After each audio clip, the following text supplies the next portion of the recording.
School is in session just in time for ACC Lacrosse in session. Welcome inside the JMA Wireless Dome. The Syracuse Orange on a two-game skid. Duke has won 2 in a row, one of the tightest matchups in the entirety of the conference today on this Saturday night. Welcome inside the JMA Wireless Dome with John Eads. I'm Cameron Ezer. I said one of the tightest matchups. 4 out of the last 5 meetings have been decided by 1 goal. And Duke, despite all the dominance they've had over the years under John Danowski, never won in this building. 3 of those 4 games decided by 1 goal, Cam. Decided in overtime as well, so it could be a good one once again today. Especially because Duke enters at number 6 in the country, and that's because of the attack. All 3 have 20 or more points. McAdory, O'Neal, Dyson Williams. These are the 3-pronged players that spearhead this offense, account for 58% of their points. Duke, one of just 3 teams in the country with all 3 attackers averaging over 4 points per game. Andrew McAdory is the headliner. He's a Swiss Army knife player. Converted midfielder, can score in tight, as can Dyson Williams, really good finisher on the crease. And then Brennan O'Neal, former big-time recruit, can create his own offense. Really powerful shot. He loves to have the ball in his stick. Brennan O'Neal, a former #1 recruit in his class. Joey Spallina, the same. The freshman has been phenomenal in the early going. A lot of people wondered, hey, how would Joey Spallina look against an ACC team? Well, he went for 5 points against North Carolina, 3 goals, 2 assists, and he's been so confident as well. He wants the ball. He wants to make the plays as a freshman. Why did Joey Spallina come to Syracuse to wear number 22? And it was indoctrinated by Gary Gait, the first to wear 22 in the late 82nd season as Syracuse's head coach. Wow, Gary has had quite the resume at Syracuse, the women's lacrosse head coach, and now on the men's side.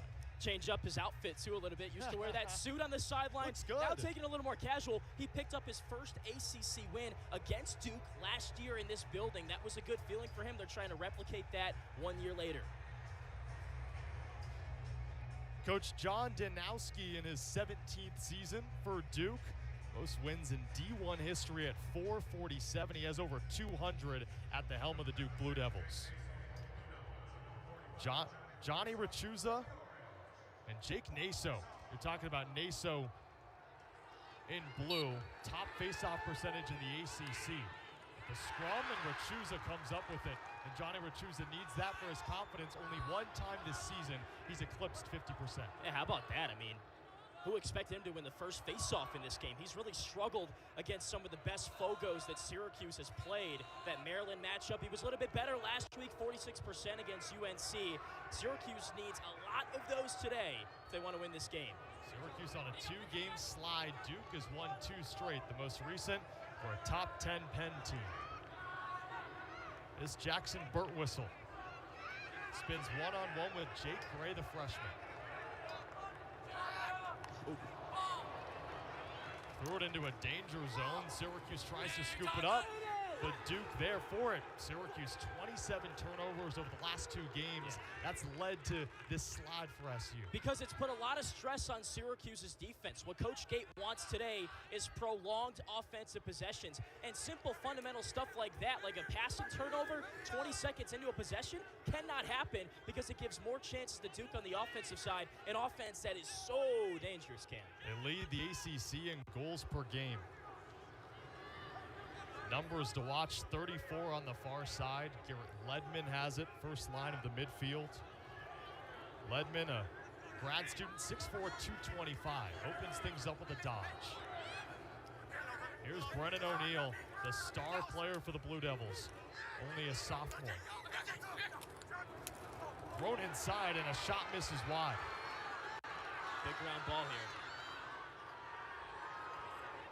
Scooped up by Duke, and that one rings off the pipe. Syracuse gets lucky behind the right leg of Will Mark. Duke keeps it with the freshman Charles Balsamo. Numbers here, they want it. Cam, something I'm noticing, Sam Alexo, 48 in white, playing close defense today. He's guarding McAdory right here. Nick Kikemo at LSM. That's a big transition. First time that's happened this season. Sam Alexo known for his transition play, and that's completely nullified. Balsamo again off the pipe. Wow. Duke getting a bit unlucky, a team that scores about 15 goals per game. The offense has been prolific. And In the early going, Syracuse the beneficiary. Duke's had the energy so far, even in pregame warm-ups. Syracuse came out of the locker room, they're ready. Ripper by Denenza off the stick of Will Mark. Mark, the transfer from Long Island University. The most saves in the nation in 2020 and 2021 before coming to Q's. Balsamo the Ripper, it's high. And Charles Balsamo getting a lot of those early shots. Makes sense. The number 25 recruit in this past class. Denenza inside, again off the post. Wow. How unlucky is Duke right now? Is that 3 pipes? That's 3. Oh my goodness. Might equal their entire season total at this point. And Syracuse takes it away. Might have been one of the longest possessions we've seen, and the pipe is rung 3 times. All right, now if you're Syracuse, you got to clear, get it to the right side of the field, and slow down. I mean, that was a barrage from Duke right there. They dotted up every pipe you can on a Lacrosse net, and Syracuse's defense looked very frazzled there, but you sustained the blow, now you got a chance to slow it down. Coach Gate told us earlier in the week that 1913 loss to North Carolina, a lot of it was North Carolina and their ability to shoot the ball. Yeah.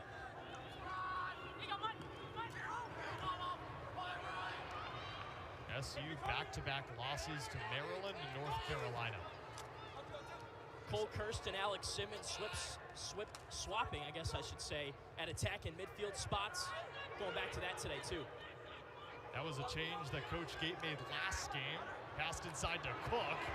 He goes low to low, and meeting him is the new Duke goalkeeper, William Helm, the St. Lawrence transfer. Guy that really fell into Duke's lap cam in the transfer portal. And a guy at a St. Lawrence, a D3 program, he cold emailed Duke and Coach Danowski and said, hey, I want to play at that level. He came to provide some depth, and an assistant coach said, hey, I actually think that you should be the starter. McAdory dives inside, he jumped into the crease, and that'll be a crease violation. Last year, Syracuse beat Duke 14-10, and they led 7-1 at one point. And right now, it's stifling between the two squads 5 minutes in.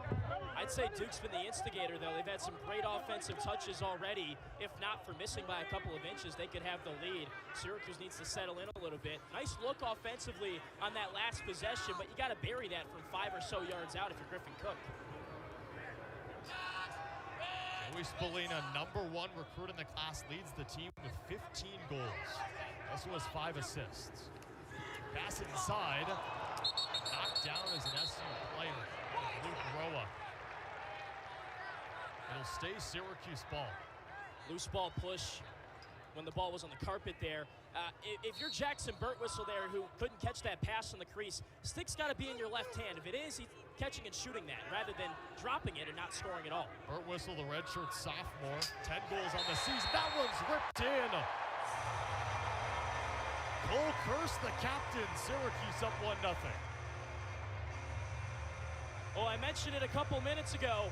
Pat March and Gary Gate moving Cole Kirst from midfield to attack, and this is why.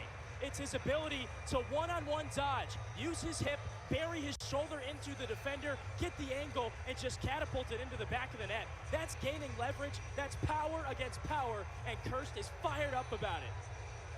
Goal number 7 on the season for Cole Kirst, the Lehigh transfer. Coach Gates said earlier in the week, we switched Cole to attack, we put Alex Simmons in the midfield. We want to change our formation on offense, give us another option, and looking to become tougher to scout. Oh, work there. Syracuse on the board. Woo!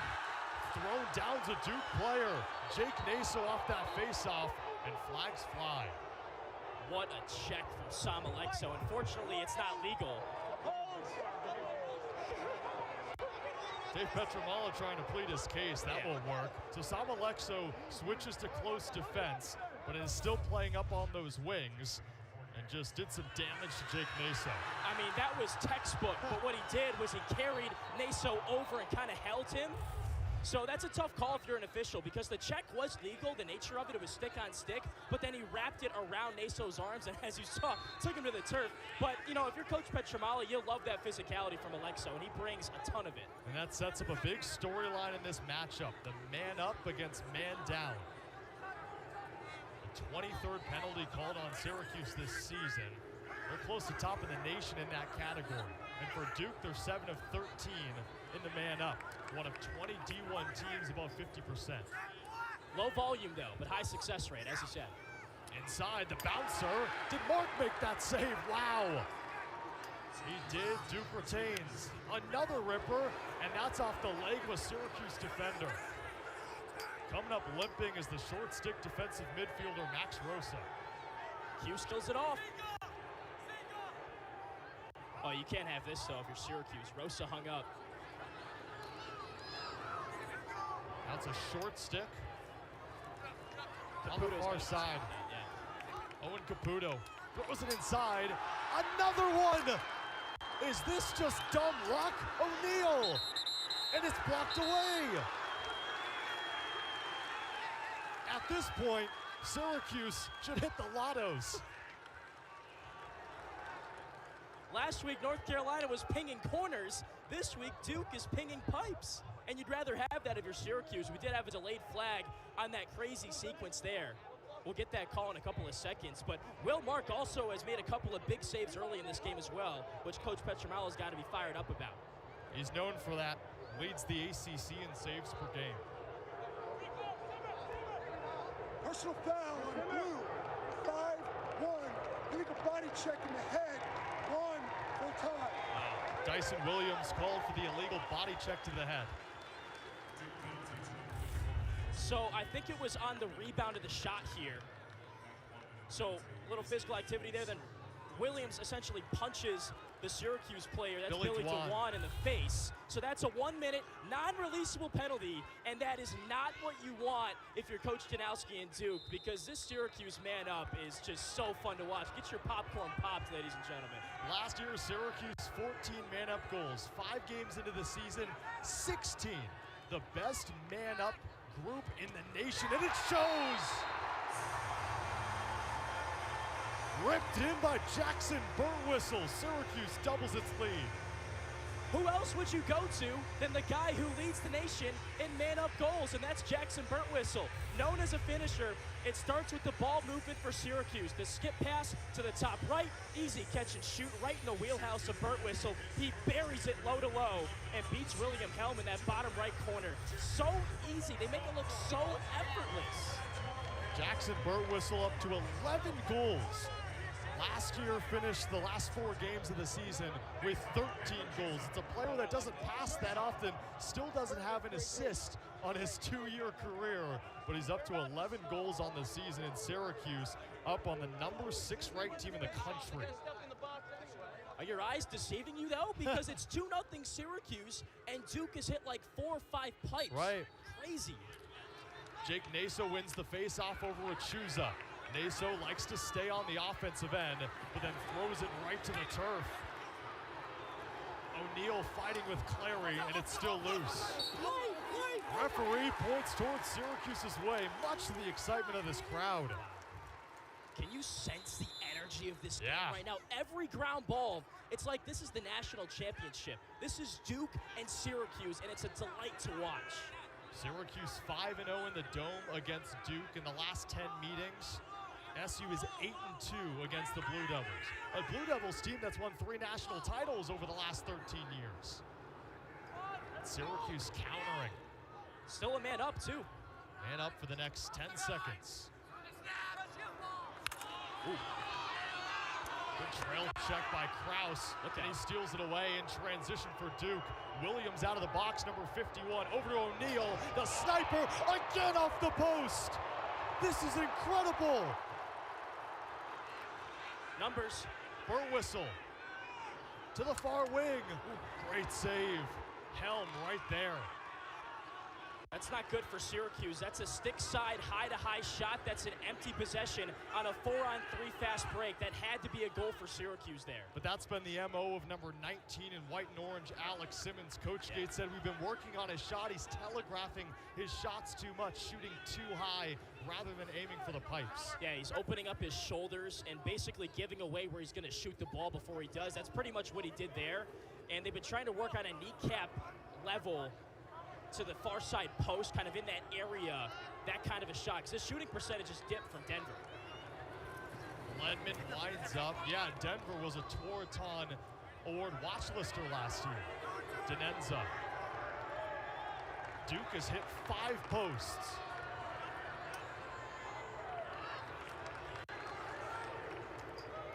Dyson Williams, 19 goals. That leads the team and leads the ACC. O'Neal. One-on-one with Clary, fights inside. Now to McAdory, 15 to shoot. It's got to come from up top here in Balsamo. Balsamo, the freshman. Inside, shoots high, misses way too high and wide. And with 4 seconds to shoot, inevitably Duke have to throw this one away to SU. Lightning situation, though. Maybe a rush towards goal. Denenza tries it. Shot clock violation. How about the Syracuse defense coming out in full force offensively and defensively against Duke? Last week was just rough. Miscommunications, no slides, no 2 slides, basic fundamental stuff. It's looked night and day different so far in this game. The game plan was to double and go early on Brennan O'Neal to show pressure, not necessarily commit to slides all the time though. But what's been different is the energy, the intensity of this defense so far. Every player. First already with the goal. Syracuse inverts. Joey Splina, number 22, now at GLE.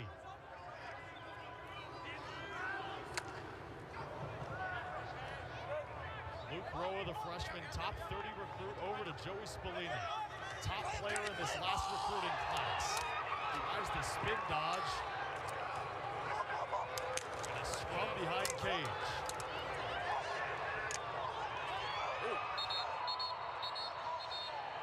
SU player down without his stick. Joey Spallina lost his stick in the process.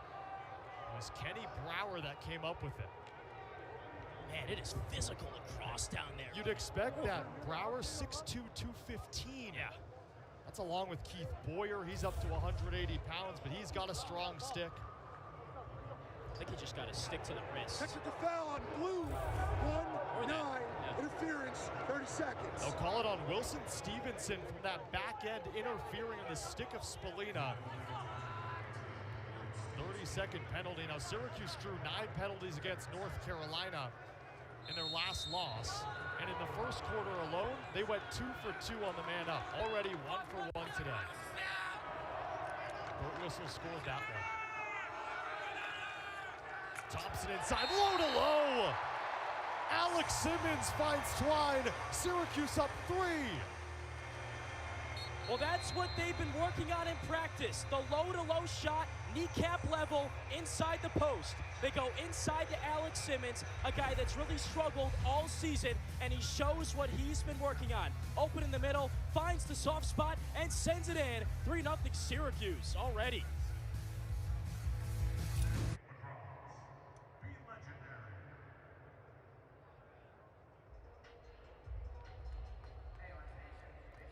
Cuse leads Duke 3-0, but it's not without a lot of drama on the Duke side. Some would call it dumb luck, some would call it pinpoint accuracy. John, I think Duke just wants to avoid it. Are we having fun yet or what? I mean, Duke's hit 5 posts. Let's hear some of these sounds. Here we go. Ping.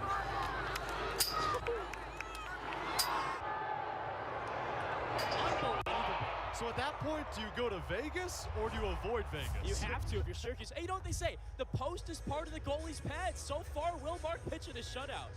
10 shots for Duke. Half of them have hit the posts. For Syracuse, 6 shots. Half of them have resulted in goals. And that's the difference right now. 10 minutes into the first quarter, Syracuse looking to snap a 2-game skid. It's looking good against John Danowski's Duke Blue Devils. Well, let's peel it back a bit even further. Duke's picked up some early penalties and allowed Syracuse, one of the most dangerous man-up units in recent history, perhaps in college lacrosse, to score 2 goals. Face-off violation on Jake Naso. Again, Jake Naso, over 550 career face-off wins, only 1 of 5 to wear a Duke Blue Devil jersey to don that honor, and right now he's having trouble with Johnny Rachusa. Who would have seen that coming? The Canisius transfer has been really up and down. I think that Johnny's kind of adjusted to what ACC face-offs are like now that he's had an opportunity against UNC. A high shot, Syracuse wins the chase. Again, on a shot, whenever it goes out of bounds, it's the closest player to it. That team gets possession. So Syracuse gets possession here. It's been so physical so far, especially on the ground balls. Spallina falls to the turf, and Duke takes over. One-on-one with the best defender on Duke, Kenny Brower. Yeah, that's going to be a tough matchup for Joey. 6'2", 215, preseason All-ACC pick. He's been so physical so far, he's not giving Joey Spallina any kind of breathing room behind that cage. Kenny Brower, a 2-time captain, his junior and now this year his senior year. Brower's dad, Ken, played football at St. John's. You want hard-nosed? Yeah. You play football at St. John's. And he wears that 29 number in honor of his dad as well. He certainly brings that to the table. Duke without a goal, not without drama. They've hit 5 posts.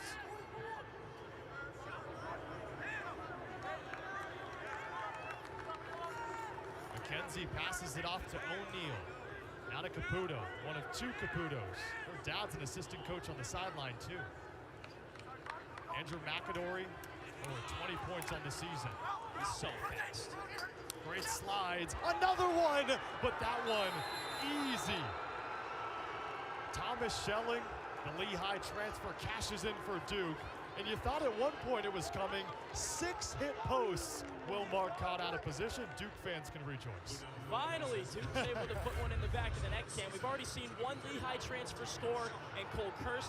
Now Thomas Schelling gets on the board. Kind of cleans up the rebound there. Right place, right time. Will Mark's nowhere to be found, and that's an empty netter. So for Schelling, good awareness. And, well, there's nobody in there, so it'd be hard to miss that shot, but gets Duke on the board. That's big for the confidence of this unit. Coach Janowski said when he was recruiting Thomas Schelling out of the portal, top 10 in points all time at Lehigh, actually number 6. When he came over to Duke, it was a seamless transition in the offseason. Great student, too. Was in the engineering program, came over to study at Duke now, and he said he's been a very coachable player as well. Rachusa. Quick pass. Kirst wants another, and it finds its way in. Cole Kirst cashes in just after his former teammate did so for the Blue Devils. 4-1 Cuse. Kirst gets credit for the goal, but Johnny Rachusa sets it up. He wins it clean past Jake Naso, draws the slide, Kirst wide open. You're not going to cover me? All right, fine, I'll shoot it myself. And he bangs in his 2nd goal of the game. You think he's excited? Oh, yeah. This is what he came to Syracuse to do, to play in these kind of games, Cam. Cole Kirst back in 2021, a couple years ago, 2nd team all-conference for the Lehigh Mountain Hawks. Had 2 goals in the last game against North Carolina. He can smile, has another brace today. We're still in the 1st quarter. How about the Lehigh show? We got Kirst scoring, Schelling scoring, and then Kirst again. They played with each other between 2019 and 2022, and now both watching balls fine twine here in the dome. Under 3 minutes to go 1st quarter. It's been a goal barrage for Syracuse. Far from it for Duke, but they've hit 6 posts. How about the play of Johnny Rachusa as well? I mean, this coaching staff wants him at 50%. I don't think if we told Coach Gate this would happen early, he would believe us. I mean, he's been great against Naso. Leading the ACC in face-offs and face-off percentages, Naso as well. Brennan O'Neal. What a job by Landon Clary, the close defenseman. They bring a double, leaves Williams open. Missiles that one above the post. Coach Dave Petramala, one of the best to ever play for Johns Hopkins, one of Syracuse's bitter rivals, and joined Coach Gates' staff last year. A ripper of a shot bounces right into the stick of Will Mark. So now Mark can think is sticking, not the post. That's right. Well, if you're Syracuse, you're okay with giving up that shot all game long. That's 15 yards out. A guy at the pedigree of Mark will make that save more often than not. Will Mark, out of Long Island University, grew up a Syracuse fan. Said that Syracuse, well, it's like the Buffalo Bills of lacrosse. Huge New Yorker, came to Syracuse with the intentions of starting, and he is. Yeah. Good move, split dodge up top. Fired in! Wow! Luke Roa, how do you do? Well, making a 4-game point streak for Luke Roa, and well, this was quite easy. One-on-one dodge, wins down the alley, has the angle, and pings that top right corner. That was nifty. All right, Luke Roa. I think I felt it from up here. Folks, that's a freshman playing on the second line of the midfield. 4-star, top 25 in this last class, an Under Armour All-American. Coach Gates said, this guy, when you let him free, he can really dominate. And Coach Danowski has questions while Coach Gates, he looks mad. He still looks mad, but his team's up 5-1. Yeah. Well, you talk about Roa and playing 3. That's why he chose Syracuse, because the system is not robotic, and he could play like that, loose and just make plays. Naso all the way, and the ball's loose. Wilmark controls. Syracuse, the long pass, football style to Kirst. Sitting on 2 goals. Nice move, right into the body of Helm. Kirst wanted the hat trick, would have been his first in orange. Well, you'll let him take that because he was nearly twice the size of his defender in that situation. He got a nice shot off, but it was a chance there for Syracuse to maybe slow it down. That was like a 3-on-4 situation. Instead, Duke with an opportunity to cut into this deficit, perhaps the last possession in the first quarter. Kirst, 55 career goals at Lehigh, tried to tack on another. Under 40 seconds remaining first quarter with the shot clock essentially off. Syracuse leads Duke 5-1. Defense has been really good for Syracuse. Slides have been great, communication's been good, and they've gotten a little lucky too with those posts. 6 hit posts. You missed us. McAdory, he's been silenced. Has 13 goals on the season. Does number 2. Ledman fakes the righty shot. 6 seconds until the first quarter comes to a close. Make it 5. Ledman all the way to the crease. Dove in, got the shot off before his body fell into the crease, then the flag came in. So it depends on if this is simultaneous. If the flag came in before the ball went into the back of the net.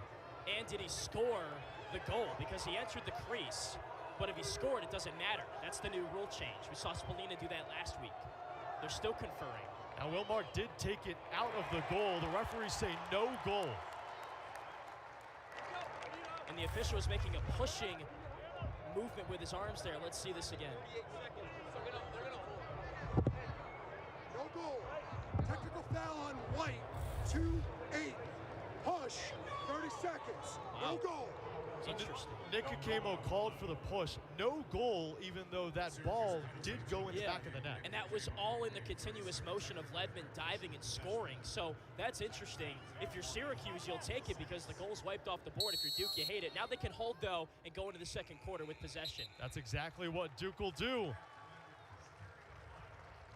Syracuse leads 5-1, and they got help from a little friend behind Wilmark. How about 6 hit posts?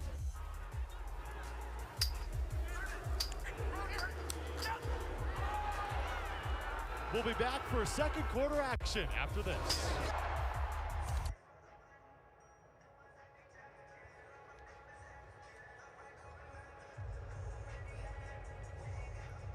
Syracuse leading Duke 5-1 inside the Dome with John Eads. I'm Cameron Ezair, and this is no surprise in terms of the full identity of this rivalry. SU's last meeting with Duke last year, a 14-10 victory for the unranked Orange, sitting at 3-4. They downed the Duke Blue Devils, and that is the only ACC win under Gary Gait. It's the best game Syracuse played the entire season last year. The defense was excellent. The offense, very good as well. What stuck out to me most was Brennan O'Neill and how Syracuse covered him. He did score 3 goals, which is what he does on a game-to-game basis, but he did so on 10 shots. He was inefficient, and it's because Syracuse's defense played very well against him, doubling, forcing other players to step up for the Blue Devils, and Syracuse ended up winning that game. It's kind of funny, though, because last year Syracuse had a 7-1 lead early in that matchup. We're seeing the same kind of script 1 year later in this one. Also, the irony behind it, 13 of the 14 goals that Syracuse scored, those guys are out the door. Owen Siebold, Tucker Dordovic, you talk about Matteo Corsi, all those guys out the door. The only remaining player that scored a goal for Syracuse against Duke last year is number 48, Sam Alexo, and he's a long pull. So Syracuse starts a man down after that penalty on Nick Kakemo. Syracuse has won 8 out of the last 10 over Duke. Right now holding part of that standard. Dyson Williams, he's been quiet on the near side, number 51, leads the team with 19 goals. Well, Williams is a guy that flourishes when his teammates force slides and he just kind of gets open. He's not a guy that creates a lot of his own offense. Denenza misses wide. So when his teammates beat a defender and force that slide, that's where you'll see Williams fade and go to where the slide is coming from to find himself open for catch and shot opportunities. Williams, the lefty. McAdory now down near the crease. Caden Cole fell to the ground. Williams set up by his teammate but missed to the right. Dyson Williams last year, 11 hat tricks, but his shot misses and Syracuse back to full strength. Good work in there. I mean, Williams with a nice catch and shoot, but somebody got their stick in the shooting lane in that scenario to force that shot to go wayward. So well done by the man down defense for Syracuse. Duke 16 shots, only 1 goal. O'Neill loses track of it. 38 career games for 34 in white and blue, 22 hat tricks. The lefty winds up way over the post. Shot clock violation. Syracuse takes it. And how about the job SU is doing on Brennan O'Neill? Yeah, I mean, we asked Coach Danowski what happened last year, especially in that first half with the offense, because Syracuse's defense looked like a completely different unit in that game. And he said he knew exactly what the problem was. They fixed it as the game went along. They expect the doubles. They expect the pressure. So he knows, Coach Danowski does, what he was getting himself into with this game. He figured that Syracuse would be very pressure-based. They have been so far. So, yeah, I mean, they've hit a lot of posts, but haven't seen a lot of adjustments in the times that Syracuse's pressure has caused turnovers and whatnot. Syracuse almost commits a turnover. First time we're mentioning Owen Hiltz, and he throws it right to Brennan O'Neill. A stick check, but he came over. So it's Duke's ball. Can't have that. Jake Caputo winds up. Will Marks stonewalls him. That's save number 7 for Mark. Yeah, that's not a great shot from Caputo. You just got that turnover. Yeah, I mean, you had a chance to maybe get one in transition there 2-on-2, but it was a high-to-high shot. Didn't change the platform. Coach Danowski says that is basically a turnover, and that's what that was. What did you accomplish with that? That was arrogant shooting, and that's something that he said they really struggled with in that loss to Jacksonville when they collapsed in the second half. That was a 9-4 lead over Jacksonville. Next thing you know, in the third quarter, it's 9-9. Right. Jacksonville outscored Duke 7-2 in that third quarter, and right now, you're right, the Blue Devils, arrogant shots, not pinpointing their spots, just trying to get the shot off. Curse with 2 goals. That was unexpected. It's been great. Curse lowers his shoulder off the bottom of the stick of hell. Pass back inside, Thompson blocked away. Duke comes up with it. It's Tyler Carpenter, the captain. Look at Hiltz getting back on defense. And Carpenter stays on the offensive end as a long pull. McAdory. That's trail trouble. checked. You got to get Hiltz out of there, Cam. So it's Owen Hiltz on a long pull on Duke's offensive possession. You don't see this often. Look at the near sideline. You see 33. He's not on the screen right now, but if you keep your eyes peeled to the bottom right, he's camping out to the near sideline, not even involved in the play. Duke's going to force Owen Hiltz to play some defense here. Or now they're taking him off the field, so they want to win the race one-on-one, getting back in. First line, Middy's on, and Ledman capitalizes. Duke strikes first in the second quarter. Garrett Ledman Guy that's had a very up-and-down career at Duke. Started well his freshman season, then transitioned to defensive midfield. Now he's back on the offensive side of the midfield. Former 5-star recruit, 6'4", 225, and you can't give him that much space. If you're Sam Alexo, that slide has to be quicker, and you got to lead with your body and not your stick. Ledman's 6th goal of the season was a top 10 midi, according to Inside Lacrosse, coming out of high school. He's off a goal and 2 assist game in that win over Penn. Scored at least 20 goals each of his 4 seasons in high school. You knew he'd be a success story coming to college, and he's been so.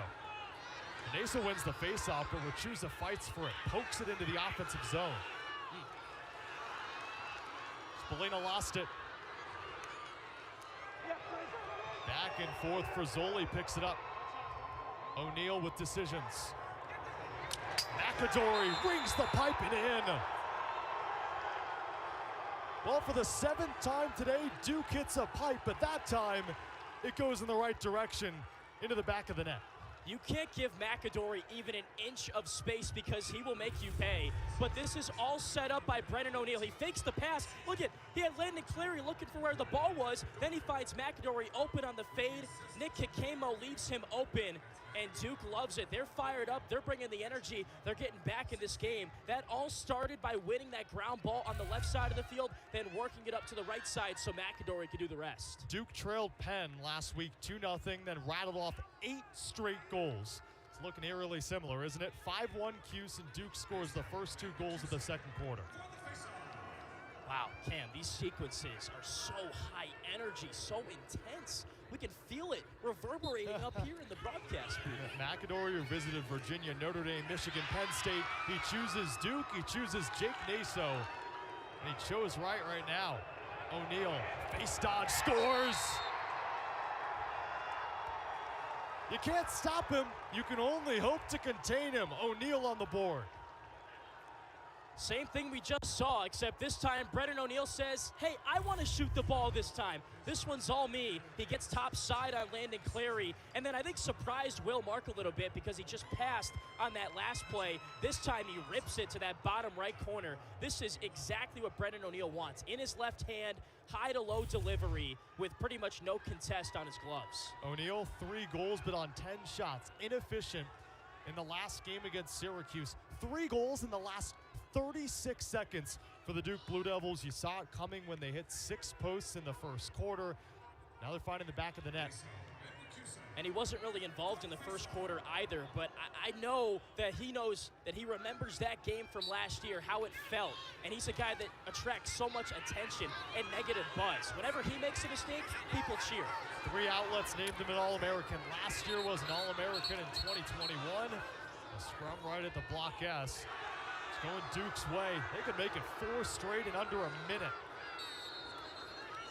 Now Jake Naso is finding his groove after winning 4 of the 7 faceoffs in the first quarter. He's won a couple in a row.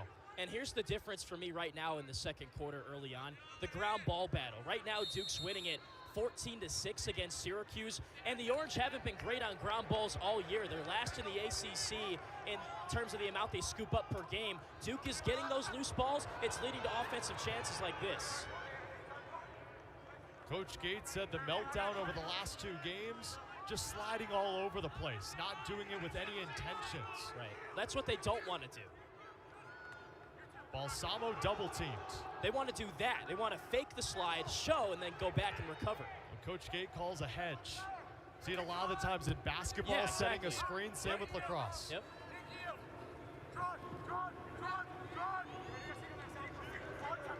Denenza, first line middies on. Denenza the junior, now around the horn.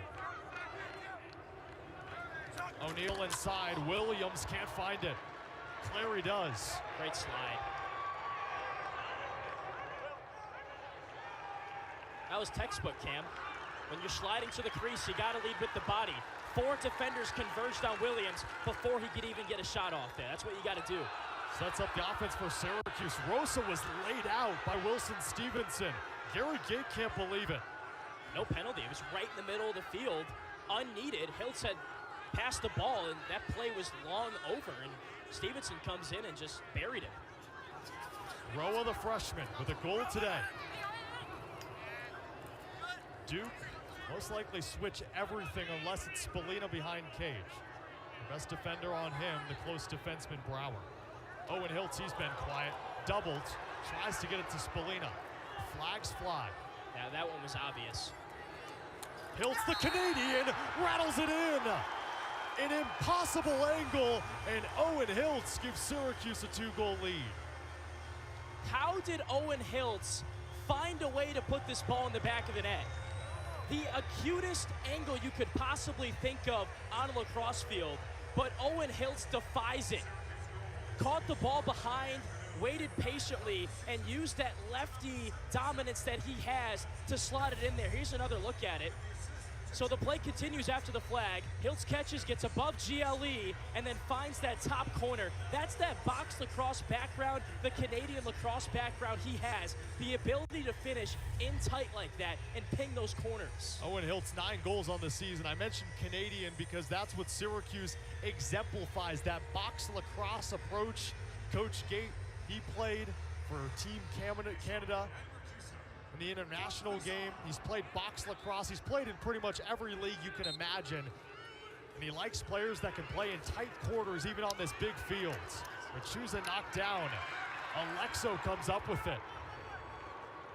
That's what Coach Gates said they want to change in terms of the face-off. They want the wings to get more involved and help Johnny Rachusa win a couple of draws that way like that. Syracuse clears it successfully. One aspect of SU they want to improve. 88% on the season. Coach Gate wants it around 90. That was Jake Murphy, I believe that time, the Long Island transfer, who's looked good the past couple of games, getting more run. Hurst.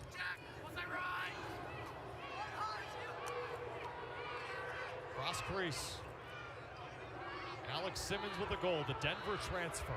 He likes this matchup, which is Shorty. 22 new players on SU. This is one of them. On a Shorty, and Simmons pulls back, finds a teammate, 5-hole. Jackson Burtwhistle is second. You can't give Jackson Burtwhistle any space. You blink your eye, and he's open. That's what happened there. He flashes on the crease, and what is Jackson Burtwhistle's MO? He is a finisher. So Simmons puts on the brakes, gets it back in his right hand. Look at the defender. Will Frizzoli loses Burtwhistle. Easy catch, turnaround, 5-hole finish. That is bread and butter for the Pennsylvanian.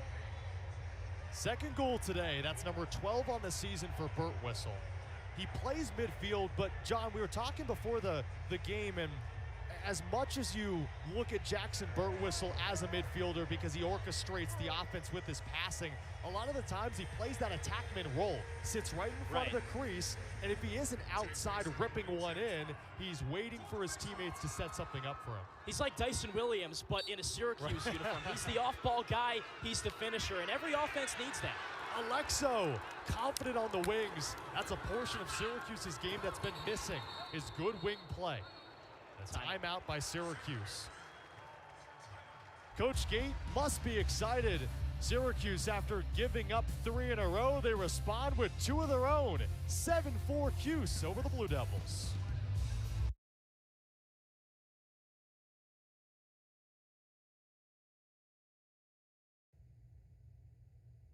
Midway through the second quarter, 7-4 Cuse. The Orange, they're looking like the top 10 team right now against the Blue Devils, Will. It's been a fun one for the Orange fans here in the JMA Dome. Syracuse, a powerful first quarter, but Duke right there starting to march back in this second quarter. It promises to be a really exciting finish up until the halftime break. We'll be back with you for the ACC Network Extra Halftime Report. Enjoy the rest of the second quarter. Nick, Will, it's been a Duke comeback by the numbers. So it starts with Garrett Ledman, he's number 1. Then it goes to Andrew McAdory, who's number 2. Catch and shoot finish here for Duke. And then Brennan O'Neill takes care of the 3 and the 4. Top side, one-on-one, lefty finish. How about that? You ring 6 pipes in the first quarter, and then by the numbers on your little comeback, Syracuse responds with 2 goals of their own. It's up 7-4 are the Cuse. With John Eads, I'm Cameron Ezer. Quite the game so far. Last season it combined 24 goals. Right now, a quarter and a half in, we got a combined 11. Could be more if not for those posts. But yeah, been very back and forth. Expected an offensive battle because both offenses averaging over 13 goals per game. For Duke, about 16. They've really come to life a little bit in the second quarter. Not to say they weren't alive already in the first with those pipes, but they've really been more efficient and taken advantage of some Syracuse lapses. Syracuse starts with possession. They're calling a timeout. 70 seconds on the shot clock. Big time shot, big time finish. Alex Simmons says, give it to me. Huddles up with his teammates, and the Cuse have scored 3 straight. It's a shooting barrage for Syracuse. Pick a player. They're firing, they're scoring. This time it's Alex Simmons. We've already seen him score once today. He did so low, but he can also score high. Again, it's Cole Kirst. He wins top side, draws the double. What does that mean? We got to move the ball, baby. Somebody's open. Gets to Alex Simmons, and he beats William Helm high to high. Kind of using his eyes, using his body to deceive Helm. He thought the shot was going low. Instead, it's over his left shoulder, and he's like, yeah, I love that. Give me the ball. Give him the ball. Give him all the cheers that you can get. Alex Simmons had been struggling with his shot. Doesn't look like he's telegraphing it now, right, John? No. So he's changed some things up with the dynamics of his shot. You see, that time he kind of stepped into it a little bit less and didn't sell it with his shoulders. And for Simmons, 1 assist, 2 goals. Quite the first half for him. Duke takes it on the faceoff. Johnny Rachuza's done his damage. He's only won 5 out of the 12 faceoffs, but it feels like much more. Yeah, no, because the impact off of those faceoff wins, we saw a goal right off the draw already with Rachuza on the assist. Andrew McAdory, 13 goals, preseason All-American. Duke player knocked down. That's Jake Naso staying on the offensive end. Coach Danowski said he likes to keep him there. Got a penalty. Yeah, delayed penalty. McAdory dives in. It's stopped by Mark. Either way, the first penalty flag will be awarded. There might be a second on that push. So the first one, Caden Cole just took a whack at, I believe it was Jake Naso right in the middle of the crease, off ball, had no involvement in the play whatsoever, so that's going to be a penalty. And there may have been a second one on the tail end of that play when McAdory was diving towards Cage. Nick Kakemo has already been caught in no man's land for a player going from goal line extended to the crease and pushing him. Let's hear the call. We got 2 fouls. First one, white 33/1 minute, white 4-8, push 30, and we go to 60. 2 guys, 1 minute, and a 30. Wow. So Syracuse 2 men down. Duke is 0 for 2 on the extra man, but now they're up 2 men. So look in the middle of the field, 33 just takes a big whack at a Duke player. That's Naso. And that's Naso. Just unneeded, unnecessary. And then Alexo gets beat down, goal line extended, pushes McAdory in the back. You know, he kind of dove into the crease to shoot that ball anyway, so, you know, you can kind of go either way with that. But you see the pushing motion from Alexo on the back, so you've got to call that if you're an official. Now a 6-on-4 for the Blue Devils. Big chance to get back in this game. 0 for 2 today, 7 for 15 on the season. So now they've dove under 50%. All the options in the world. Balsamo again hits the post. O'Neal, a great save by Mark. It rolls out. Duke wins the chase. They keep it. Wow. It's so hard to stop a high-to-low shot going opposite pipe, but Mark just did that. O'Neal wants revenge instead to Williams. Are you kidding me? This is ridiculous. It's like that friend that won't stop texting you. Ping, ping, ping, they're all coming in. One player down is Syracuse. One still sitting in the box. McAdory. Balsamo. Will Mark there. Talk about 2 men down for an Orange team that's lost 2 in a row. And right now the Cuse don't look like it. SU burns off both penalties. They're back to full strength. That's a big swing in momentum. An excellent job by Syracuse's unit. You can see the energy. Coach Gate loving it. But also the fact that Will Mark had to stop some of those shots to preserve the lead right now for Syracuse. When those two work in harmony, Syracuse's defense and just the brilliant play of Will Mark, this team on the right side of the field, the defensive side, Whew, they're tough to play against. John Will Mark, 14 saves per game. That leads the ACC. He has 12. Yeah, so I'll put it to you this way. 13 or more saves in 4 out of the 5 games this year. Great Syracuse check got by that Duke. once last year. Penalty thrown on that second check. The first one was legal, the second not so much. Now you're awarding the best man-up team in the country.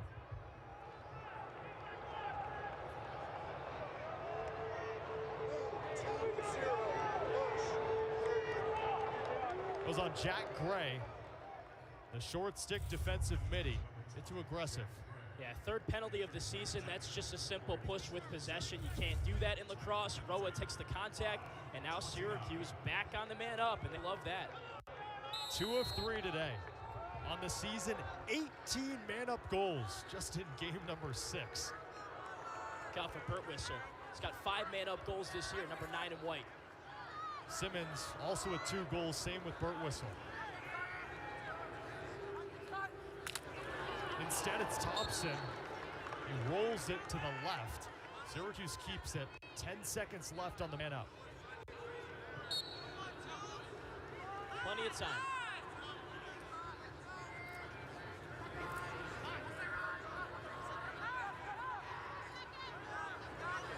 Full strength for Duke. Smart there. You know, Alex Simmons was looking at it, wanted to take the shot 2 different times, but settles it down and extends the possession for Syracuse. That Duke defense probably a little tired. Only 15 to shoot. Right in the slot is Michael Leo. He throws it away. Great defense by Duke. They burn the penalty against the best man-up unit in the country and then force a turnover. So that was Michael Leo in front, and then Cole Kraus got his stick right in his breadbasket and dislodged that pass. That was excellent by the man-down unit of Duke, and now they get a chance back on the offensive side of the field. Cole Kraus, the 6'2 junior. Kraus played in 15 games with 1 start last season, ranked 7th on the team in ground balls, caused turnovers. He's more of that ancillary piece, but it works out well for the Blue Devils. Leads the team in ground balls by a non-faceoff man as well, so he gets down and dirty in those situations.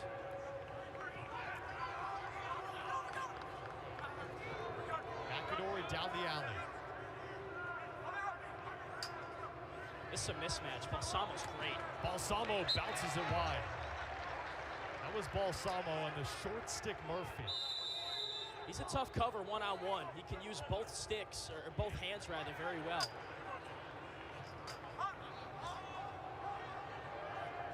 Charles Balsamo, top 25 recruit in this most recent class.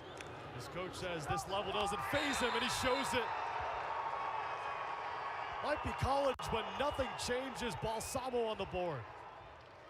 Coach Danowski says Balsamo's got that feisty instinct. We saw that right there. Sticking with the play, taking checks left and right, taking his defender for a ride, gets it on goal line extended. First has his defender hung up, and Jake Murphy uses his right shoulder, gets position inside. No slide comes. That should have been a coma slide. Wasn't there for Syracuse, and the easy 1-0 finish.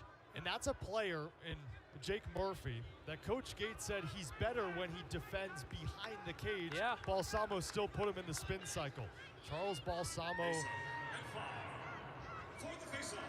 from a high school where a lot of players, Chaminade, go over to Duke. Really smart student, a 3.8 in his first semester as a freshman. He can get after ground balls. He can ride. When he's on the field, Coach Danowski says Duke is successful. Not really a freshman either. You know, he goes to Mass, really tight relationship with Coach Danowski. They both go to Mass together, hang out afterwards, go to the dining hall and eat some food. Get a cup of coffee, too. Exactly, cup of Joe. He said he's not fazed by this level. He's emerged as a big-time player for this team as just a freshman. There's other good freshmen on this team, too, but they don't play as much as Balsamo.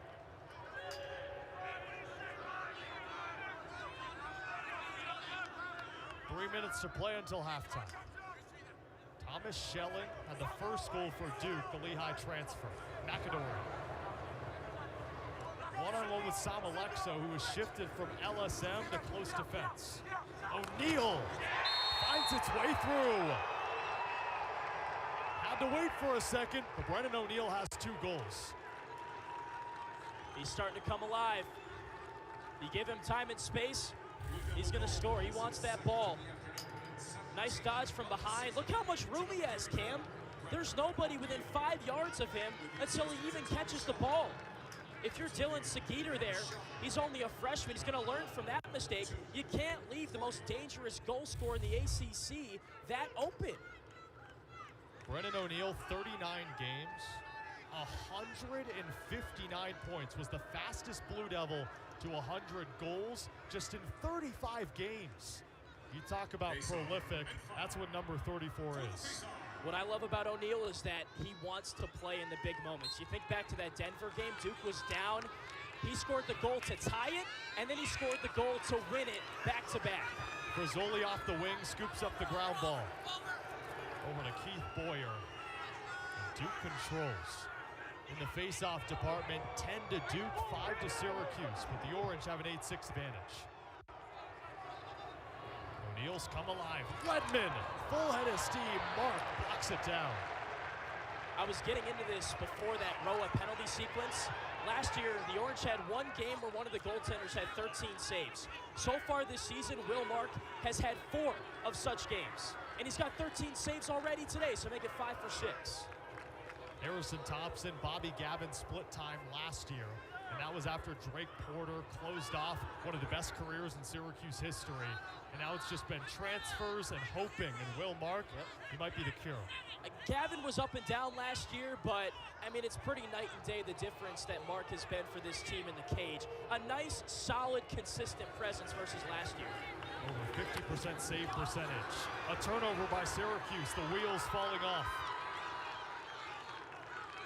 O'Neill scored the last goal, has 2 today. To a streaker. That's the long stick Carpenter, and he missed off the body of Mark. He's got an assist on the season, wanted his first goal, little trailer. Nice look on goal there. And they're going to try to do that same thing they did last time. Late substitutions try to beat Syracuse back in the hole. You bring in Ledman. Carpenter off as the long pole, same with Jake Caputo. First line middies, Ledman, Balsamo, and Denenza. Can't let him get topside. Timeout called by Duke. Under a minute to go in this first half. You can't let Garrett Ledman get to his left hand like that if you're Syracuse defensively. That's when the problems are really created. That's when he can find that next pass, that guy that's open on the crease like a Dyson Williams per se to score a goal. You got to button that up if you're Cuse, especially in this huddle right now. Syracuse up 8-6. What's Dave Petramala saying right now to his squad? Continue to do what you've been doing from a communication standpoint. I think right now the Orange are kind of running out of guys that can go out there. I've seen a lot of flipping and flopping. We've seen Joe Balea in the game at short stick defensive midi. He hasn't seen a whole lot of time this year.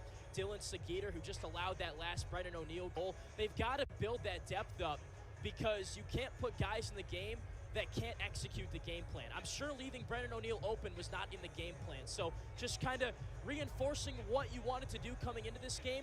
And if you're Syracuse, you can't allow a late goal. Last year, Duke scored a goal in the final 5 seconds of the first half, and it made it an 8-4 game going into the second rather than 8-3 and gave them some momentum. So you can't allow that if you're Syracuse right here. Duke lost a lot of pieces from last year. Goalie Mike Adler, one of the best in all of NCAA men's lacrosse, second in total minutes, nearly 4,000 in his 5-year career, 5-year midi. Nakai Montgomery, who was drafted in the PLL. Joe Robertson, they called him Captain Clutch. Yeah. They lost him. Syracuse, a lot of new faces too. 22 new players for the Orange. Lost names like Tucker Dordovic, transferred to Georgetown. He had 59 points. Brendan Curry, 34 goals to his name. Owen Siebold, Mikey Berkman. Again, 22 new players, 7 transfers, 15 freshmen make up those 22. Joey Spallina, and it's ironic to say 22 new players make sense of your Syracuse with the iconic 22 right there, Joey Spallina. He's off to an excellent start. One of the best starts by a number 22 in recent memory. He's on pace to be the best one since Mikey Powell in terms of a freshman season wearing that number. JoJo Marasco was great in the beginning of the 2010s decade, or rather towards the end of his career in that 2010s decade. But thinking back to the recent 22s, he's eclipsing the numbers that some of those guys have put up with 20 points already. And it hasn't been the best day for Joey Spallina today. As you can clearly tell, his impact at X. It was a position man by Tucker Dordovic, and he wasn't a normal X. Usually played in front of the goal, better with dodging. You put him behind there last year because he kind of had to, had no one else. You bring in Spallina, and he can occupy that role. Well, Kenny Brower, 29 for Duke, has been shutting him down so far, but it hasn't mattered for Syracuse because guys have been open on the crease all day. The reason you put Brower there, preseason All-American, preseason All-ACC. McAdory off a screen. He's wide open, head fake. What a stop by Mark. 20 seconds to play until halftime. A timeout for Syracuse.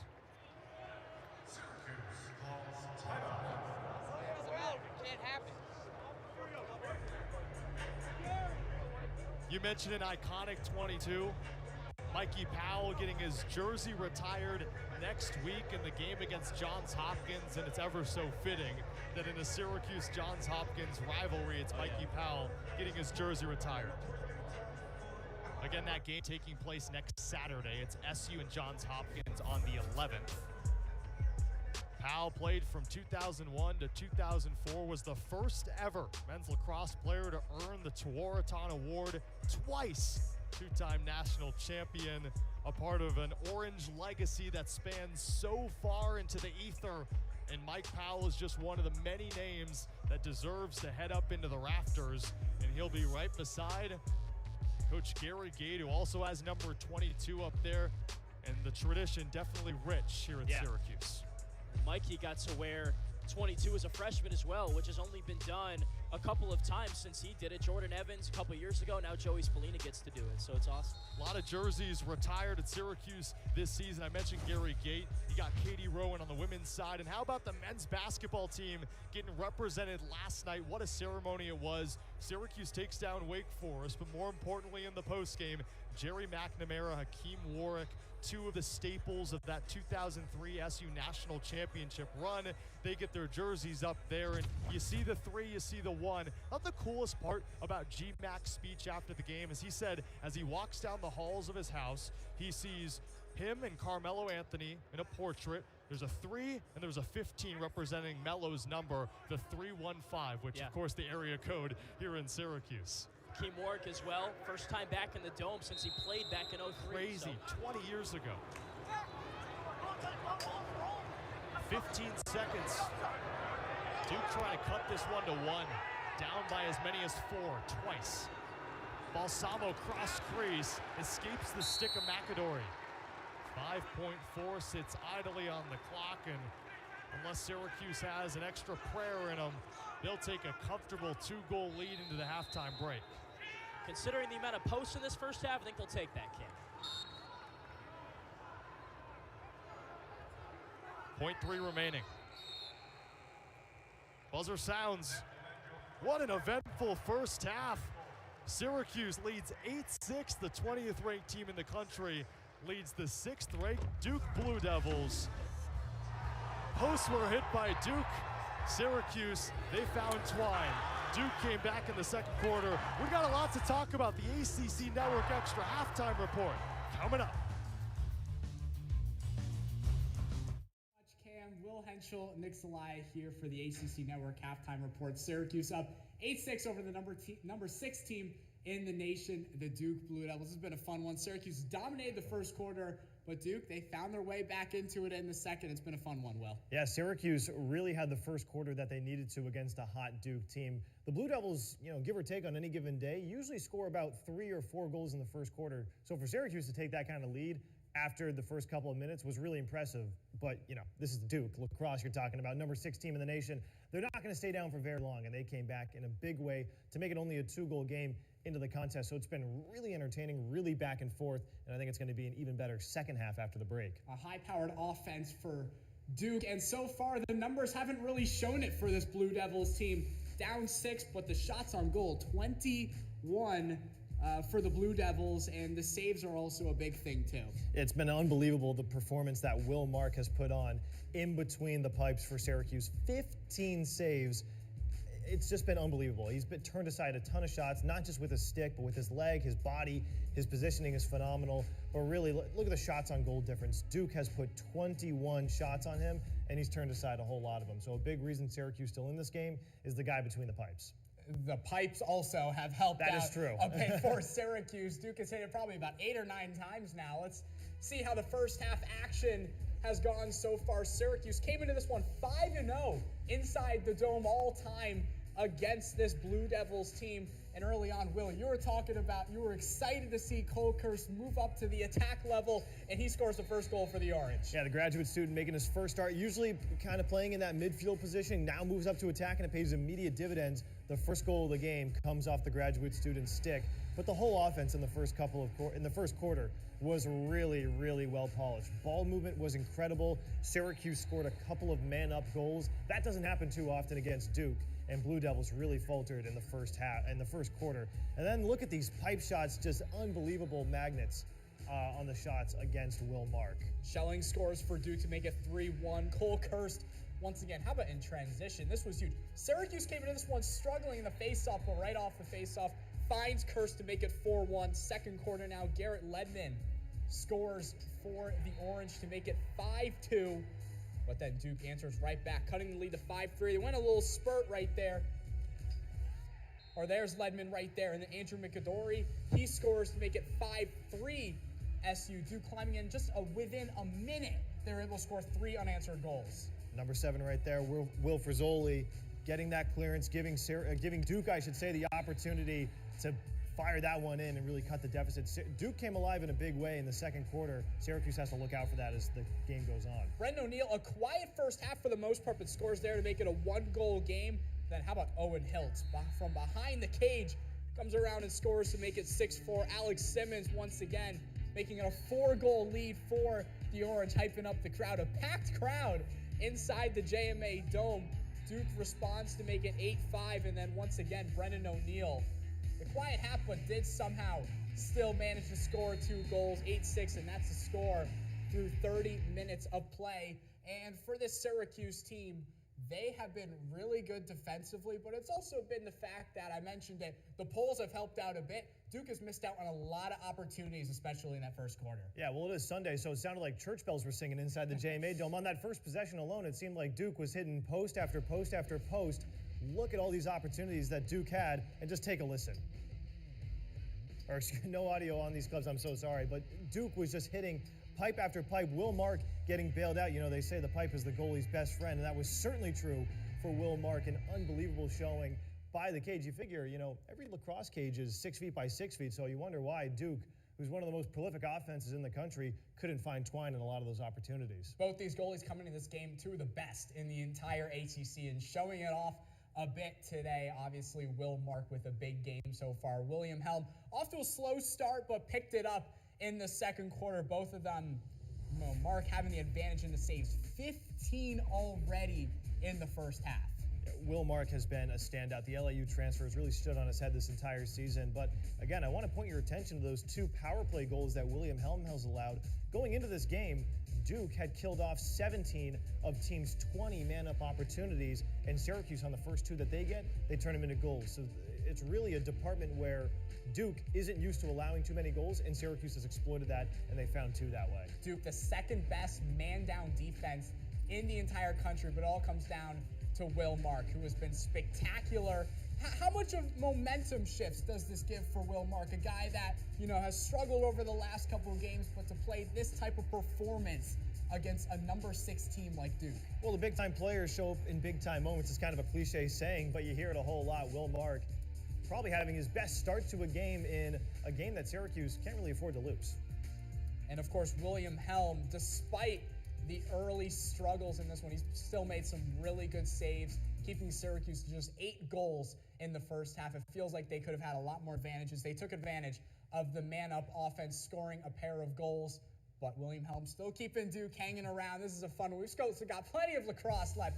30 minutes of action, and we're still finishing up here on the ACC Network Halftime Report.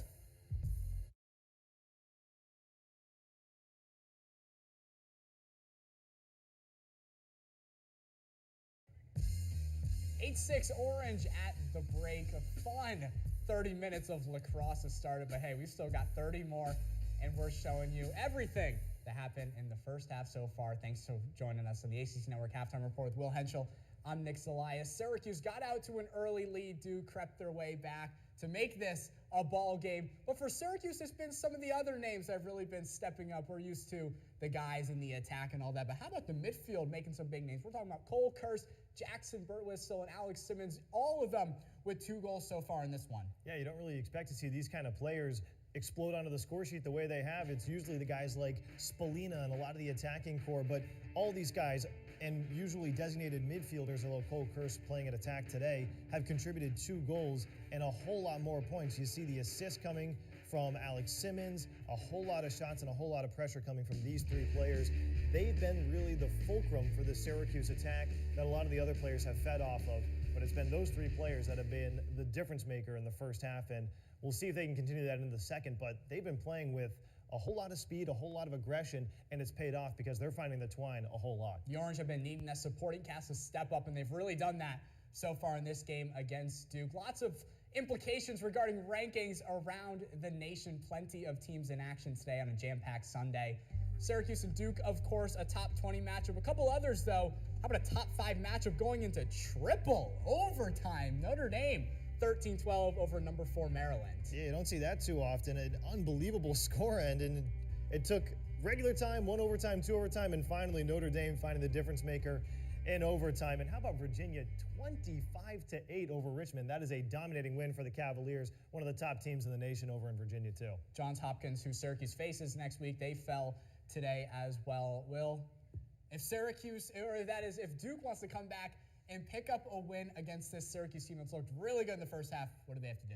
Well, first off, they got to stop hitting the post. That seems obvious, but the lacrosse ball was an absolute magnet in the first half. Seemed like ping, ping, ping everywhere you looked. So they got to stop hitting the post, start finding the twine, and second of all, still control the face-off X. They're doing a whole lot better there. If Syracuse wants to hold on to this lead and pick up the win, what do?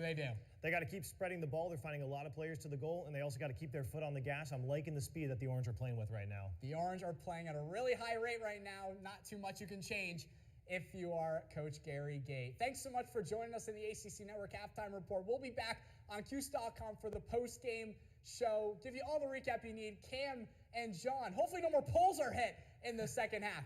Enjoy the last 30 minutes. Nick, I think my counter is up to 9, so I think Will is right in saying that Duke hopes it doesn't hit any more posts with John Eads. I'm Cameron Ezer. What an eventful first half. 8-6 in favor of Cuse, but that doesn't tell the whole story. It really doesn't. If you just look at the box score, that's not how this game has necessarily gone. We don't really have like a post stat here on this game summary, but that's certainly been a storyline so far.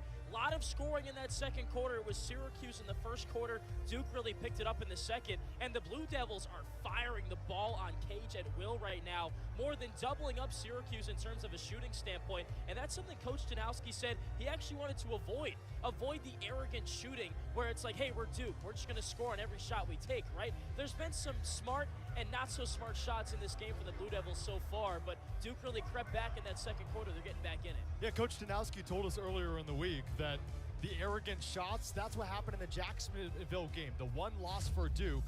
The Blue Devils had over 50 shots. They lost that game. Against Penn, under 40 shots. It was Penn, the Quakers, that had over 50, and Duke took it over Penn.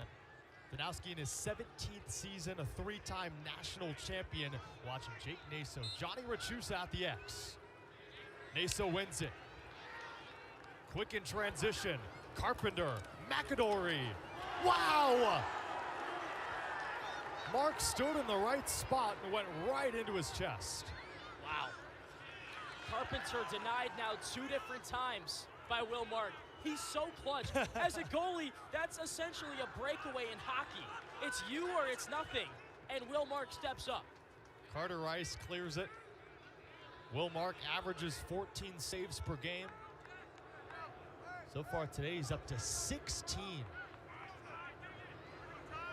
Think back to that opener against Vermont. It was Will Mark that kept Syracuse in the game in the first quarter when the offense stalled. Right now the offense not stalling, but Will Mark is doing his best to keep his team in front. Spalina at X. Joey Spallina really a non-factor in that first half. Yeah, really bottled up well by Kenny Brower, team captain for this Duke squad. Great on-ball defense in that first half, so Spallina hasn't had much opportunity to make an impact. First on a short, he gets rid of it. It's rifled in. Hat-trick time for Jackson Burtwhistle. So while Spallina's been quiet, Jackson Burtwhistle and the other cast of characters on this Syracuse offense have stepped up. That time, Spallina held, kept the ball hot, kept the ball moving. Cole Kirst again draws the double team. Somebody's open if you're doubled. This time it was Jackson Burtwhistle, and he fires a flamethrower to that top right corner. Cole Kirst, his third assist on the season for Jackson Burtwhistle, up to 13 goals on the year. How about the surgence of Jackson Burtwhistle, a non-factor in the early going of last season. So many offensive weapons, but he was integrated into the lineup the back portion of the year. Played so well, and, well, that's why he's starting for SU. I'll sum up Jackson Burtwhistle's lacrosse play in 2 words. Goal scorer. He has no assists on his career, so that's valid.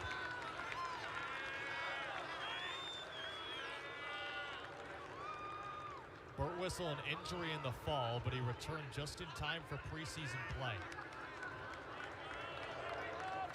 Last 4 games of the 2022 season, how about 13 goals on just 25 shots? And Cam, he's more of an off-ball finisher kind of guy. He wasn't afforded the luxury to do that kind of a role in this offense last year. He had to be the guy. Swim dodge row up. Griffin Cook loses the handle. Syracuse 8 goals in the first half. First trying to join the hat-trick party, and he does! First Hattie in an orange uniform. This guy's a bowling ball. You can't stop him. He's so slippery, he'll roll right off you as well. He's a body dodger, he's got excellent hips, and he plays physical. 6'2", 210 pounds, right in your face, Wilson Stevenson. He likes to play physical as well, but Cole Kirst gets the angle, gets to his strong right hand, gets top side. You can't allow that as a defender, and he finds the far pipe. Comes from a long lacrosse lineage. His brothers Connor and Colin, they play at Rutgers. His brother CJ plays at Cornell. Lot to like in the Kirst family. Look at his face. I mean, he's so dialed in right now. And he fell right into the lap of Coach Gate as Rachuza wins a face-off, but knocks it right into a pull stick. Cole Kirst, again, fell right into the lap of Syracuse. Wanted to be a broadcaster and knew this was the best place to be one. Part of the master's program in broadcast digital journalism, and said, yeah, I'll play a grad year of lacrosse too. Such a rigorous program, especially for the graduate students. So much work.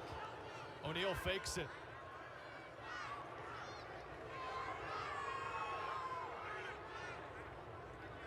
So now if you're Duke, slow it down, get your substitutions, get your first-line middies in the game. I want to see more from Andrew McAdory. He scored a goal on an off-ball situation, catch and shoot and transition. Haven't seen him dodge a whole lot and create offense that way so far. Shocking to say, because in 4 out of the 5 games this season, he has 4 or more points. That's number 2. This is number 0, Charles Barsamo. Also inefficient McAdory. 1 goal on 5 shots. Turns around on the long pull. A great defense by Alexo. O'Neal fakes it. Looking for a hat trick. Will Mark stonewalls him. Shot looked telegraphed from Brennan O'Neal, went high to low in the near post. Well, if you're a defender, you got to telegraph that move, the little hitch, stop and go. He does that every time he touches the ball with his left hand. He wants to get it and keep it in that left and then get some space for a shot. Syracuse 2 players with a hat trick. Duke, the only player with more than 1 goal, is Brennan O'Neal. 5 different goal scorers. Denenza putting the body work into his defender. Good slide. And it forces a possible turnover. McAdory tracks it down. It checks by Kakemo. He's trapped. Now Ledman free. 15 to shoot. He wants it low to high. I want to talk about a flamethrower. That had some heat behind it. Duke within 3. Wow. How about the composure of Andrew McAdory? Bottled up in the corner, nowhere to go, finds Garrett Ledman. He runs in, Duke with some numbers in that situation. Low to high steamer over the left shoulder of Mark, while taking contact as well from Landon Clary. Tell you something about Ledman, he's a smart guy too. Checked his LinkedIn and guess what he posted as of January of 2023. He is an incoming blockchain and digital assets analyst. What is that? I don't know, but he has some heat behind his shot. Someone wants to figure out what that is. I mean, feel free. It sounds like cryptocurrency. Turnover on Duke. What we do know is he can score goals on the lacrosse field. Right, he has 2 today. Bad turnover there, though, as well. O'Neal just setting up shop, trying to set up the 6-on-6. Didn't catch the pass. And Duke's coach Danowski is willing to have Jake Naso run in transition after winning a face-off. Shocking to think Naso and O'Neal, they've played a lot together. Played back in high school, played on the club team, but just couldn't hook up there. Pass was off the head of the stick as well, and that happens sometimes. You don't see it all the way through.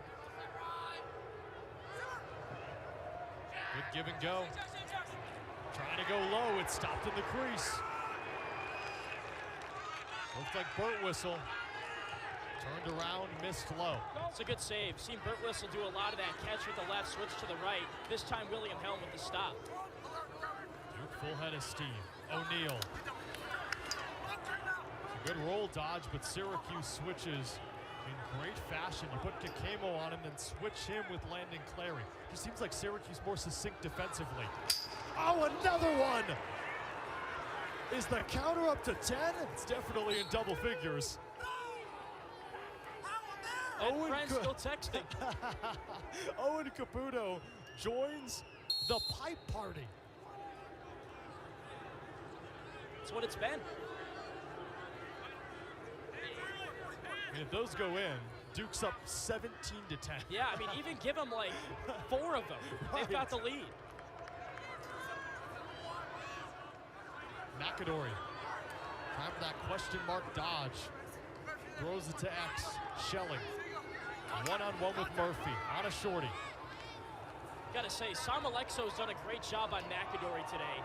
In his first game at close defense, it's much different than playing LSM. It's different angles. Big shot by Mark, but wide open net. Oh, O'Neal missed it. In Syracuse possession.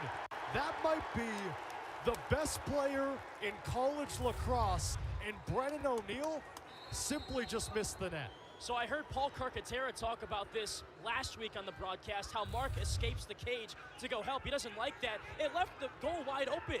That's what you want if you're Duke and Brennan O'Neal. The ball found its way to him, and the guy that entered this weekend leading the nation in points just missed the net completely. Maybe he was aiming for that post. Right. Or tried to avoid it too much. Right. Mental thing. He had his 23rd career hat trick right in his face. And let's not forget about Carter Rice winning the race to that sideline as well to win the possession. Leo's been quiet, the freshman wearing 7. Hiltz loses it. The double on the goalie Helm. Duke wants to move.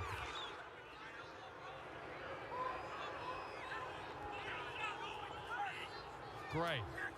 To O'Neal. That one goes in. So you're telling me Brennan O'Neal missed a wide open net. Maybe he prefers the goalie right in front. Hat trick number 23 on his illustrious career. Maybe that's easier for him. It's in rhythm, catch, dodge, score. I think Brennan O'Neal's getting frustrated, and you saw him take out that frustration on that play right there. Brennan O'Neal scores his first hat trick for Duke, and the Blue Devils within 2. O'Neal, number 23 in just 39 games, but the Cuse still up 2.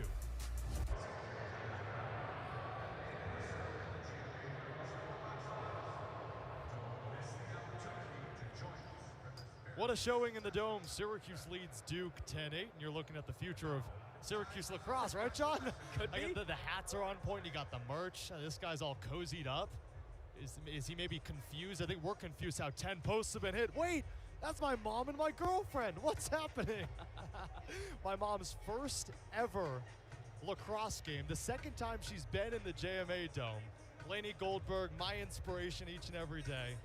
And she's here in Syracuse. She's enjoying herself. She said that it's much better in person, much better to watch the game. And I'm trying to teach it to her. I really am. Face-off won by Johnny Rachuza. He'll take it himself. So in that situation, I would tell my mom it's a face-off win, and now it's Syracuse possession. There you go. It's a very complicated sport. Right. Little bits here and there. Big win for Rachuza, though. Just his 6th in 19 tries. If you told me, or Coach Gator, anyone in this crowd, that Johnny Rachuza would be 6 of 19, but Syracuse would be leading, they would take that as a blessing. Yeah, absolutely. Wow, what a grab. Cole Kurse, the acrobat? Dino Babers, wide receiver. Well, they are playing in the JMA Dome. Kurse with 3 goals, one-on-one with Stevenson. Spallina dropped it. And a good trail check. Keith Boyer, he swallowed up. And now in the stick of number 33, the captain, Tyler Carpenter. That was the best chance for Joey Spallina to score so far in this game. Double team on the far side. He had an open run to Cage on the near side if he could just catch the pass. Joey Spallina's looked different today. I haven't seen him struggle this much in his career. Yeah, you think back to Vermont when he had 1 goal on 15 shots, but the thing is he still had opportunities in that game. He really hasn't at all in this game, and that's really a big testament to the play of Kenny Brower. Joey Spallina, no shots. Does have 2 assists, so has points on his ledger. But Joey Spallina, no shots. In 4 out of the 5 games this season, at least 7. Duke's done a great job. Sometimes that's your role, though, as a player behind Cage at X. Sometimes you're a scorer, sometimes you're a finisher, sometimes you're an assister. You're the quarterback of the offense. Number 8 in white and blue, the reserve, Jack Peppendick. Good switch. This is a mismatch, though. McAdory on a shorty. Spins away from Murphy. 10 to shoot. McAdory's got to move. He just realized it. Across the crease, missed high. Syracuse takes it. Dyson Williams thought he won it easy, and then a long pull came up behind him, dove, and won that. That's Landon Clary. Is that Landon Clary, or is that Superman out there? That was unreal. Because Dyson Williams was jogging toward it. Yeah. And at that point, I thought, okay, 5 to shoot. He's willing to give possession to Syracuse. No, he was just nonchalantly approaching the ball as it went out of play. But it's not about who's closer to the end line. It's about who's closer to the ball. But Syracuse fails to clear. Offsides on Syracuse on that far side. Brennan O'Neill, full head of steam. Williams is first.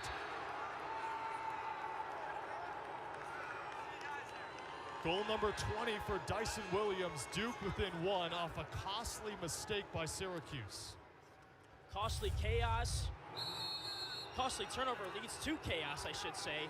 O'Neill catches the pass. Assembly line up ahead to Dyson Williams. That's what he does so well. Catch and shoot finish.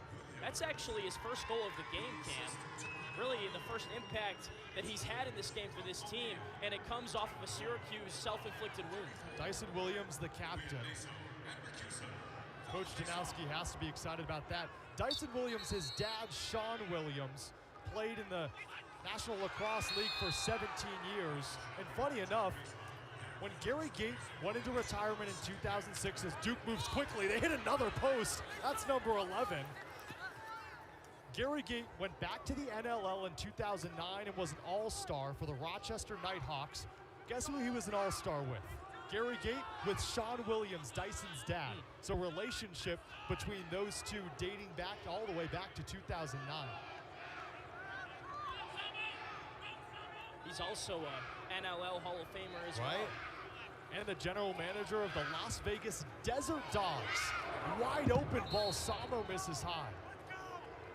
Maybe he was thinking about a desert dog there. I'm just trying to think what that mascot could be. Right, that's fun.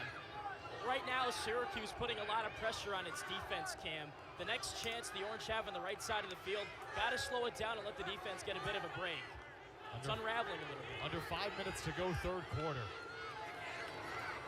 Ledman to O'Neill. Good check. O'Neill finds space and ties things up. Duke scores 3 straight, all of a sudden 10-all. How did he keep the ball in his stick? Brennan O'Neill absorbed the contact on this play, kept it in his crush, kept it in his mesh, off the feed from Ledman, beats Clary, somehow tucks it away, hides it from Clary, rolls down, goal line extended, and then hits the top left corner. Coach Petramala can't be happy with the one-on-one defense from Landon Clary there. You've got to force him down, goal line extended, take away his angle, and most certainly take away his left hand there. Brennan O'Neill, 4 goals, 2 assists, up to 6 points. One of the many on this field that played for Team USA in the Lacrosse World Championships in Ireland, a win for the U.S., and is the only collegiate player on the U.S. men's national team this upcoming summer. So he won the gold with the under-21s in the U.S. men's national team. They welcomed him on the team, the only collegiate player on the team for this upcoming summer. It makes sense. He's a big body, and it just looks like he plays older and more mature than he is. I mean, he's taken over. He's been involved in the last several goals for Duke, and it's the biggest reason why the game is tied. He's up to 6 points now. Had 3 last year on 3 goals. Syracuse is led by 4 on 3 different occasions. 5-1, 8-4, 10-6. Schelling had the first goal for the Blue Devils. That feels like forever ago. These face-off wins coming back to bite the Orange. They've won 15 of 22. McAdory wide open, O'Neill. One dodge to Caputo. Great passing and a score. And that's why they're number 6 in the country. Duke from the depths all the way back in front for the first time today. This is team offense from the Blue Devils. The ball goes around the horn. It doesn't sit in anybody's stick for longer than a couple of seconds. O'Neill to the near side, Owen Caputo, one more on goal line extended to Thomas Schelling of all people, who creeps up from behind goal, catches, and scores. Would have thought that was Dyson Williams, because that's how he loves to get involved. This time it's not 5-1, it's 3-1, and it's a byproduct of the ball movement from the Blue Devils in the exterior. Duke inverts the offense, and it works to perfection. 11-10 Blue Devils. Syracuse had a 4-goal lead, and Coach Danowski has gotten his squad all the way back. And it started with the face-offs, John. 15 of 22 for Jake Naso over Johnny Rachuza. It's finally rearing its head on the Orange. Yeah, because Duke is simply getting the ball, they're getting the possessions, and they're continuously getting opportunities against this Syracuse defense. And what Coach Petramala, Coach Gate told us heading into this game is that the biggest problem with this team is they have that point in the game where there's lapses, where they allow the other team to go on a run. That's what Duke is doing right now. They're continually winning the faceoffs, getting more offensive chances, and just attacking this Syracuse defense and forcing them to play full possessions time after time again. And it's led to a plethora of runs. Duke once down by 4, all the way back. And really it was because of Brennan O'Neill just simply taking over, scoring, then passing to Dyson Williams. Then it's O'Neill again with a face dodge and a score, and then one more behind to Thomas Schelling. All of that is ball movement, it's team offense, and it's Duke moving quicker than Syracuse can set up defensively. Brennan O'Neill, quite the player. He's done so much in his career, and he's just a junior. 98 points as an 8th grader, was also an outside linebacker in high school. As an 8th grader, you knew, okay, this guy's something special, right? He has to be. #1 ranked player in the class a couple years ago. Had a hat trick against Syracuse last year. It gave him 100 points on his career. And Duke, his Blue Devils up by 1. Duke wins another faceoff, but Syracuse right there to get it back. Carter Rice and Syracuse need this one, don't they? Stepped out of play. Yeah. I mean, you got the check, you gain possession, then you throw it to the sideline. Got to settle down. Take a deep breath if you're Syracuse. Just had the timeout. You got to use that to your advantage. On the other side, Duke, Brennan O'Neill's not in the game right now, Cam. I think he may have been shaken up after that last possession, or maybe he's just catching his breath on the bench. So, someone else you got to go to here. Replaced by Jack Pappendick, true freshman. True freshman with a lot of prowess, top 60 recruit. McKenzie. It found a Syracuse player in the mesh. Duke finds it. The Blue Devils have erupted here in this third quarter, outscoring Syracuse 5-2. McAdory. Schelling just scored the leading goal. McAdory, sidewinder, off the bounce, it stopped. Gotta get a GB. Oh, big shot! It's legal. What a massive hit. Syracuse needed it, they got it. That's Sam Alexo, and that's his hockey background showing up right there. Not going for the ball on the GB, instead taking man, and Syracuse cleans it up. Some helmet contact there. The official put his arm down maybe to grab a flag. Didn't do it though. Returned to his natural LSM role after his freshman season, playing close defense today. Now you need to turn that into offense if you're Syracuse. Finn Thompson, the coaching staff, these fans want a penalty. They don't get it. Great defense by Will Frizzoli. Thompson loses it. Duke causes a turnover, and that's number 11 on Syracuse.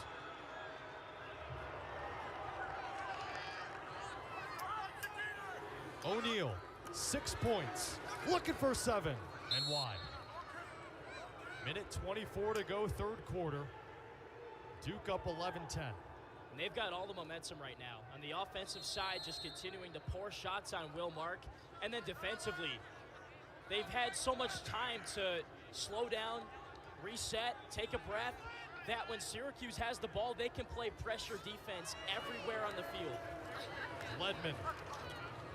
Awkward angle, and it bounced into the crease and out. Duke wins a lackluster chase. Denenza there. That's Duke's 48th shot to Syracuse's 18.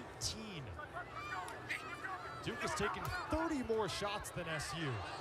Good spin, finds a teammate, Denenza cashes in. Duke is erupting. The third quarter theirs. The Blue Devils up 2.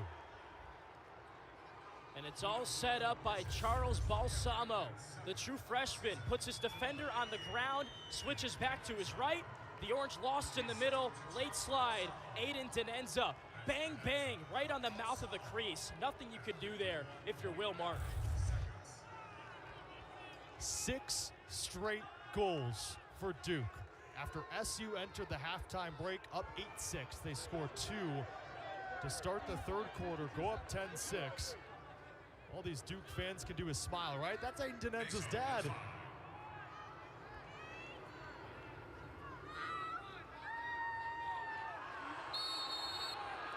Face-off violation, Duke wins it.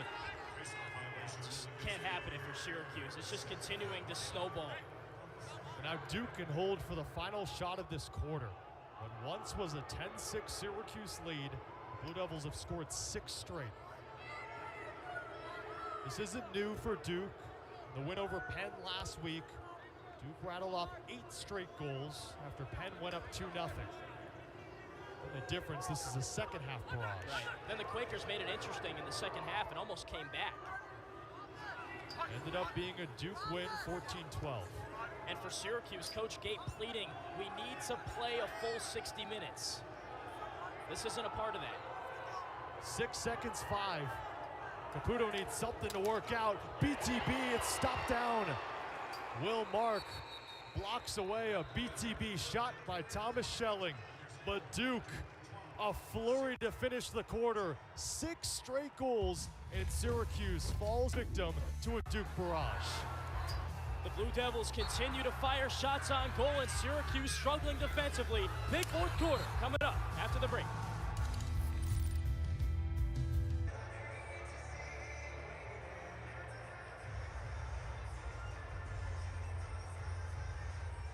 Start of the fourth quarter, Duke leads Syracuse 12-10 in a day and month of remembrance for Syracuse fans.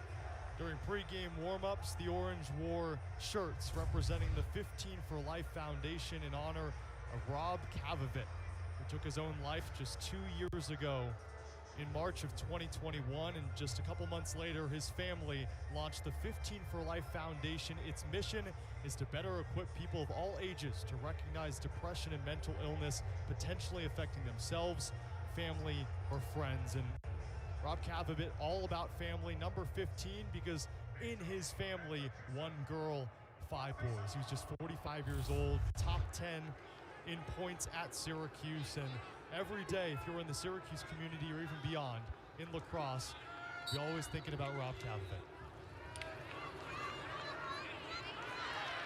Syracuse hoping to pose a fourth quarter comeback after a third quarter collapse. 6 straight goals for Duke after SU went up 10-6. Well, that's a great way to start in that quest. Win the faceoff to open the fourth quarter. The Orange really struggled there in that third, and it allowed Duke to get back in, then take the lead because of ball possession.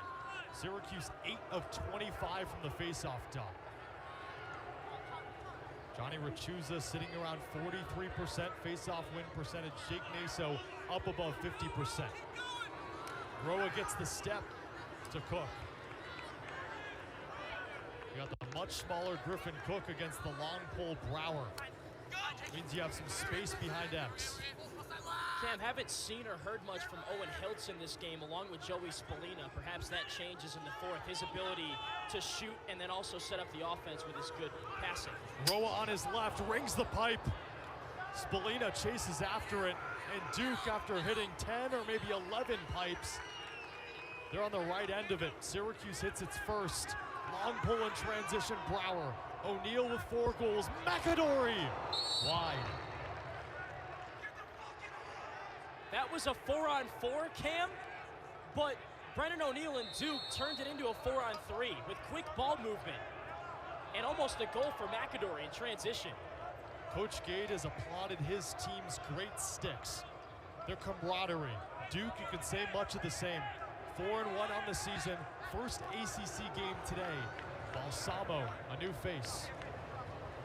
And they've been in these close games already this season. You think about Jacksonville, the game against Denver, where they had to win in overtime thanks to Brennan O'Neal. Also Penn last week, so they're ready for this. Last 3 games have been decided by a total of 4 goals for Duke. O'Neal on Clary. Under 30 to shoot. Watch top side here.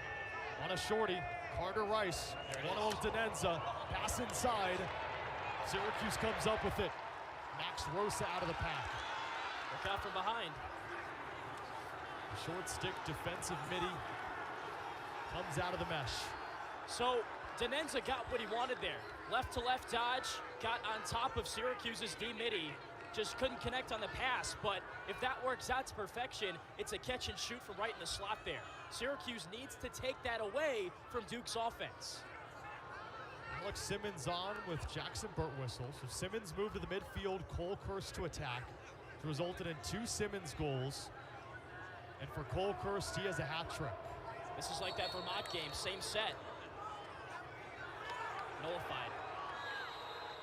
Syracuse with a crease violation off ball, not even involved in the play, and it wipes it all out. Now numbers for Duke. Kick starts Duke's transition. O'Connor. And now Duke can slow things down and get favorable matchups on the field. They'll do it quickly. Frizzoli off, Caputo on. Another short stick off the field, that's O'Connor. In comes Ryan McKenzie and Thomas Schelling. Second line middies. McKenzie. Duke just getting that first step. Yeah, but Syracuse countering well. O'Neal, great move. Showing, hedging, giving a check, and staying home. It's worked. Where Syracuse has failed today is its own mistakes. Caputo rips it wide. Duke keeps it. Andrew McAdory closest to it.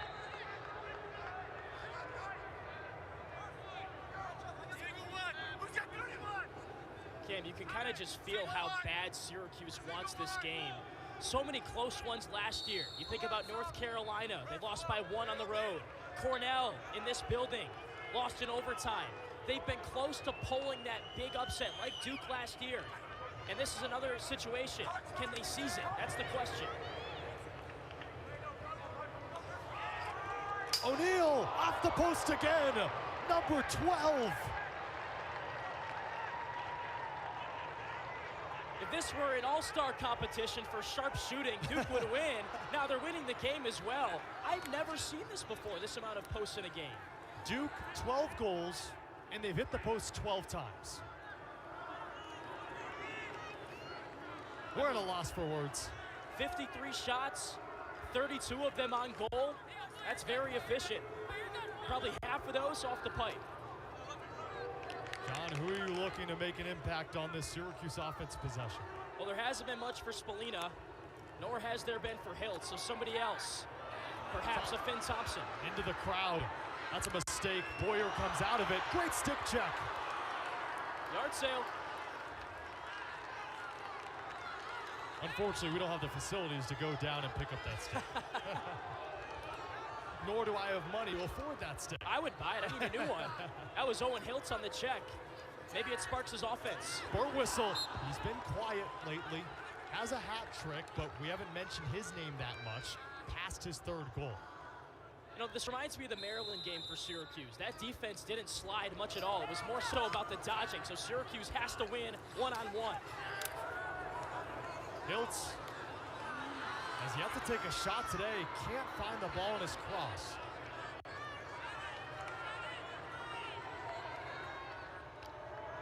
Trying to set up a two-man game with Simmons and Thompson. Here it is. Big shot by Gray. Hiltz, sidewinder, no. 35 to shoot for Syracuse. The Orange in a scoring drought. They've allowed 6 straight. Can Spallina do something one-on-one? He does! Incredible! And just when they needed him, Joey Spallina delivers. 1 goal game. His first shot of the game. Quiet. Not even a peep from Joey Spallina until now. Gets his defender one-on-one. That's Kenny Brower. He's had his lunch money all day, but Spallina keeps his shoulder free, sets up his right hand, clears out some space, and finds the 5-hole of William Helm. How about that from the freshman? The resiliency. And you're talking about one-on-one with an All-ACC player last season, an All-American third-teamer last season, and Joey Spallina, he's going to have his name on those lists soon. Spallina up to 16 goals on the season. And that breaks up a Duke 6-0 run. Just talked about it. Against Maryland, that defense was going to force Syracuse to beat them one-on-one. You want to score on us? All right, go up against our best defenders and make a play. That's what Spallina did right there. Might be the biggest face-off of the game. Naso wins it. How clutch has Jake Naso been? Nothing new for Naso. I got something for you. In Naso's career, 64% in games decided by 2 or fewer goals. Probably going to be one of those today. Entered the game leading the nation with 81 face-off wins. Second in face-off percentage amongst players with a minimum of 100 face-offs taken. He has been dominant. That might be an understatement. 18 of 26. Also chasing 600 career face-off wins. And if he does that, he's about 40 away or so at this point. Second Blue Devil ever to accomplish that feat. Hasn't he been special? And Yeah. Coach Gates stressed that to us earlier in the week. There's no relaxation for Johnny Rachusa. You face stud after stud after stud. Look out here, numbers. Balsamo streaking. On his left, Ledman low. Mark a big time stop. The rebound is pure. Dyson Williams is second. Duke back up 2. Referees confirm it's a goal. So this is when lacrosse becomes similar to hockey. And that should be nothing different for Williams because he has that Canadian background. So Balsamo charges in, forces Syracuse into a bit of a scramble mode defensively. Over to Ledman. He's got space for a shot. No. Mark makes the save, but then Williams has the wherewithal to scoop it up and then bang it in off the rebound. That's not a pretty goal, but it's a big one in a big game, and that's what Williams does. He finishes plays and stays scrappy right in front. Now all eyes on the face-off top. Jake Naso, 18 of 26 against Johnny Rachuza.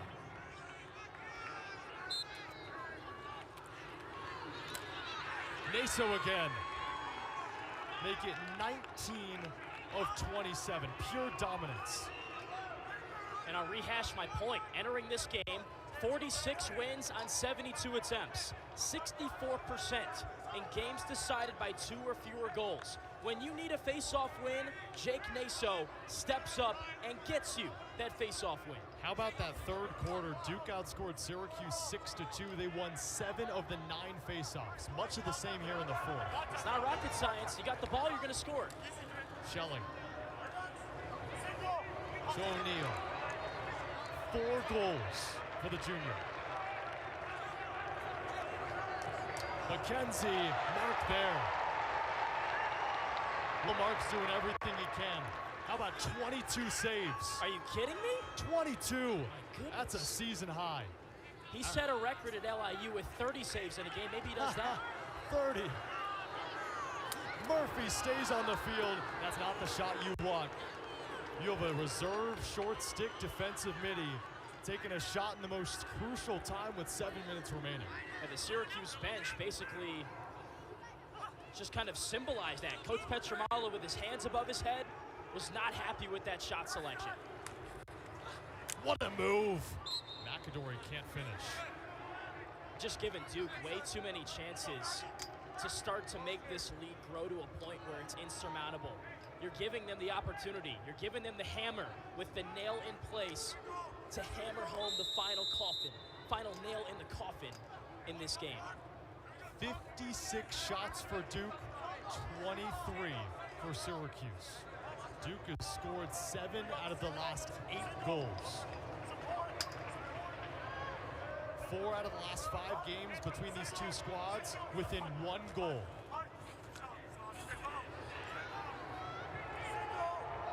.30 to shoot.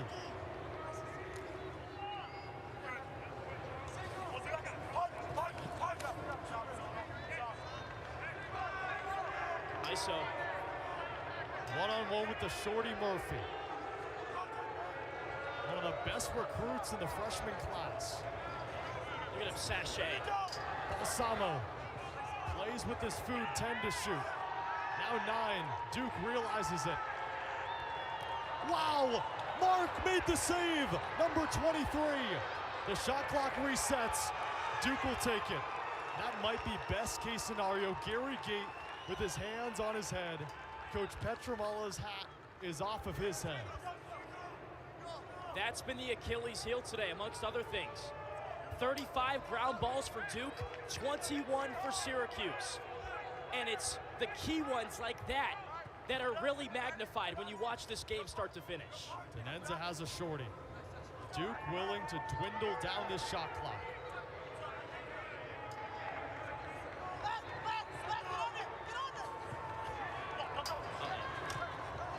McAdory high.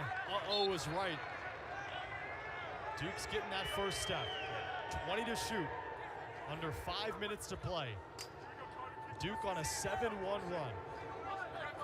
Thing about McAdory, too, is he knows what his next step is going to be. He was shoulder faking before he even shot that ball. He knew he was going to go high with the release.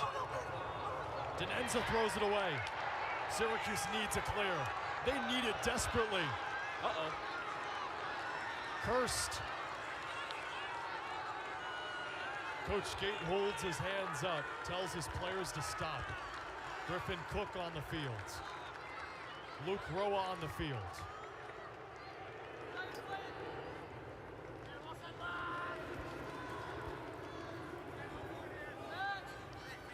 First line middies on for the Cuse. And Luke Roa joins them. Same with Cook. Ooh.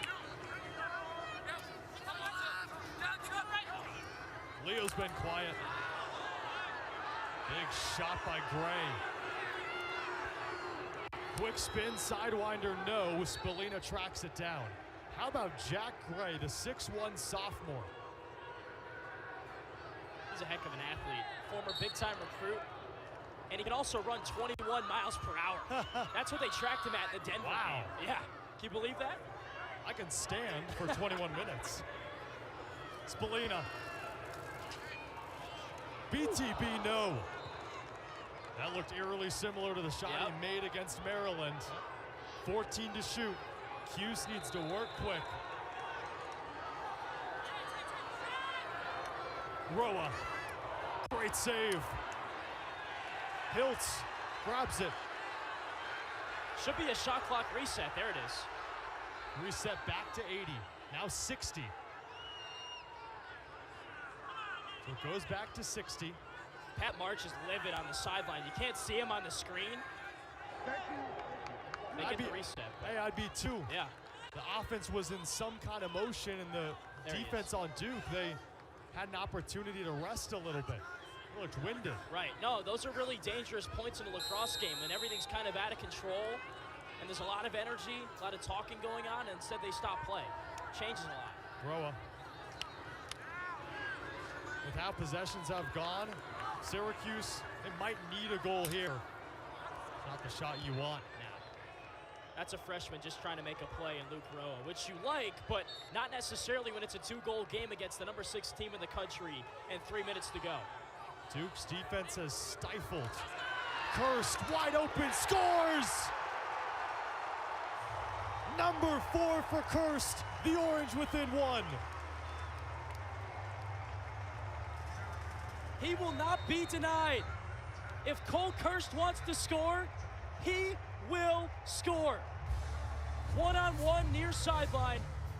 6'2", 210 pounds, runs right by Stevenson and flings it in. Syracuse within 1, 3 minutes to go.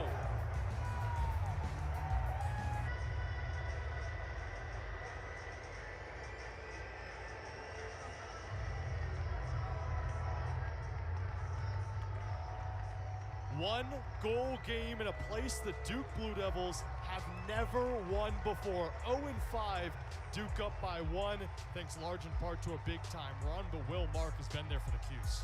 He's made some massive saves, especially in this fourth quarter, and while Syracuse is getting basically doubled up in the shots category, Cam, they've picked their spots well and taken advantage when they've had those opportunities. That's what we just saw with Cole Kirst. He's having a whale of a game right now for Syracuse.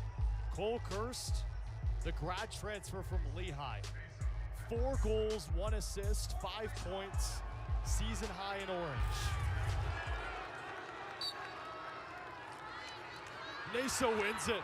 What a huge win in transition. O'Neal, step down, stops his motion. There it is, mark number 24. I think O'Neal's getting a little too trigger happy, Cam.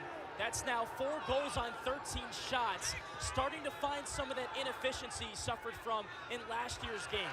Should have slowed it down there. Wasn't a great shot to be had. It was 6-on-6. Take your time. You've got the 1-goal lead. Now instead, Syracuse with a chance to tie it up. 4 out of the last 5 games between Syracuse and Duke. 1-goal games at the finish. This could be the same. Kirst, he's open. Pass it away. Hiltz, one more. Flag flies right when Helm scoops it up.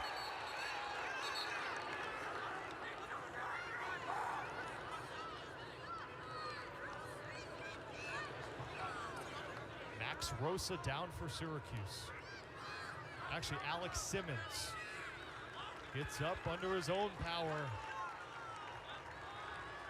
This is a big call here, Cam. That could be contact to the head, which would result in a 1-minute non-releasable penalty. So if Syracuse were to score, they would continue to have opportunities on a 6-on-5 situation should they win the ensuing faceoff. Let's see what the call is, though.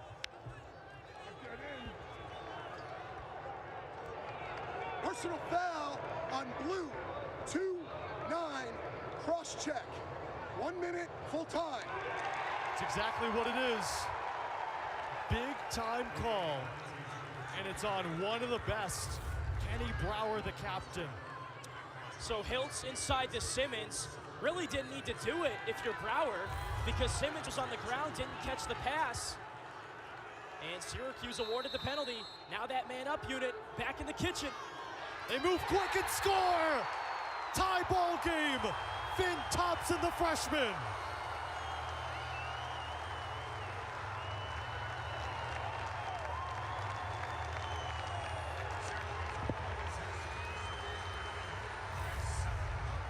What they cook up? Little Finn Thompson. One-time finish on the crease. Canadian to Canadian. One fake finish. Top cheddar. Beautiful. A play worked to Gary Gate perfection.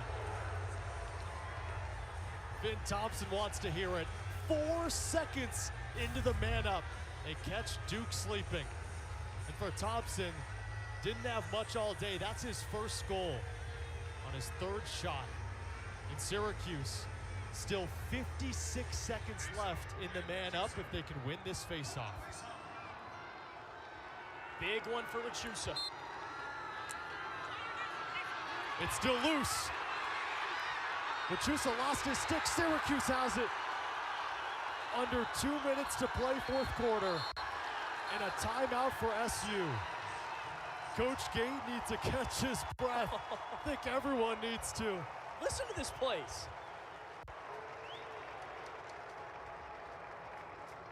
Tie game, 13-all. Less about Coach Petramala's crew, more about what Coach Pat March can draw up. And how about his stud today, Cole Kirst. Rachusa won that faceoff, but Syracuse would be nowhere without Kirst's 4 goals. Swapped from midfield to attack, and this is why. It's his one-on-one ability to dodge and create, using his big body, shooting, beating guys one-on-one, getting top side on some of the best defenders in the ACC. The will to score from Cole Kirst. If he wants it, he's going to get it, and there is nothing you can do about it. What a day for Cole Kirst. 4 goals, 1 assist. He deserves all the water he can get. Yeah, he needs it. He wants it so bad. You can just see it in his eyes. He's got that killer instinct. And right now, he's just on a different planet. If he touches the ball, he wants to make a play. And he's not going to be denied either. He's going to roll right through you, get to the cup, and put it in. Says one day he wants to host Sports Center after his performance. He should be the next guest Sports on Center. Sports Center. What a day for Kirst. Joey Spallina entered the contest with 15 goals to lead the team. Jackson Burtwistle with 10. He has a hat trick. But none more of an impact than Cole Kirst. Tie game. 46 seconds left on the man up. Syracuse scored 4 seconds into that non-releasable man up. Rachusa wins the faceoff, and now Cuse, the best man up offense in the nation, has a chance here to take the lead. Won that faceoff too. Used the numbers game to their advantage, 3-on-2 to set this up. Minute spread out too. Minute 45 on the clock, 65 seconds on the shot clock, 40 seconds between those two.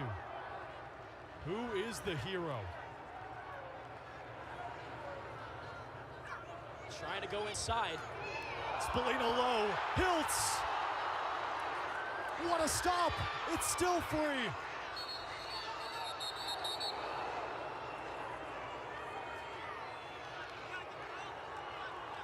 It's called a foul on Syracuse. Duke takes it. What an opportunity. Believe we got an interference there. Helm trying to scoop it up. Somebody contacted his stick in the crease, which you can't do in that fight for the ground ball. That's a big win for the Blue Devils. Hiltz had a chance at a rebound. What a dangerous pass. Cole fighting for it. Whose is it? It's out on Balsamo.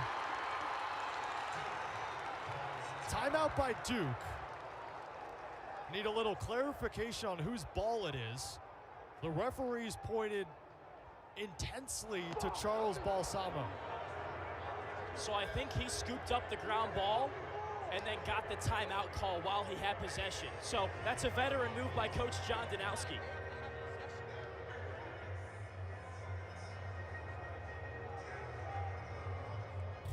One more time.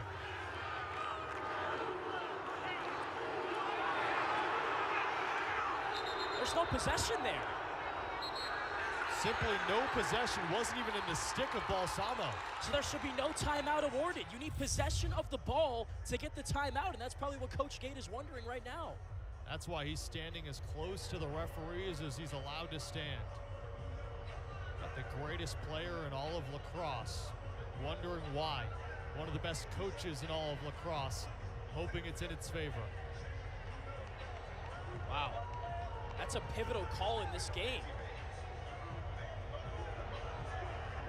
And with the shot clock at 61, essentially off with a minute 1 left, Duke keeps possession.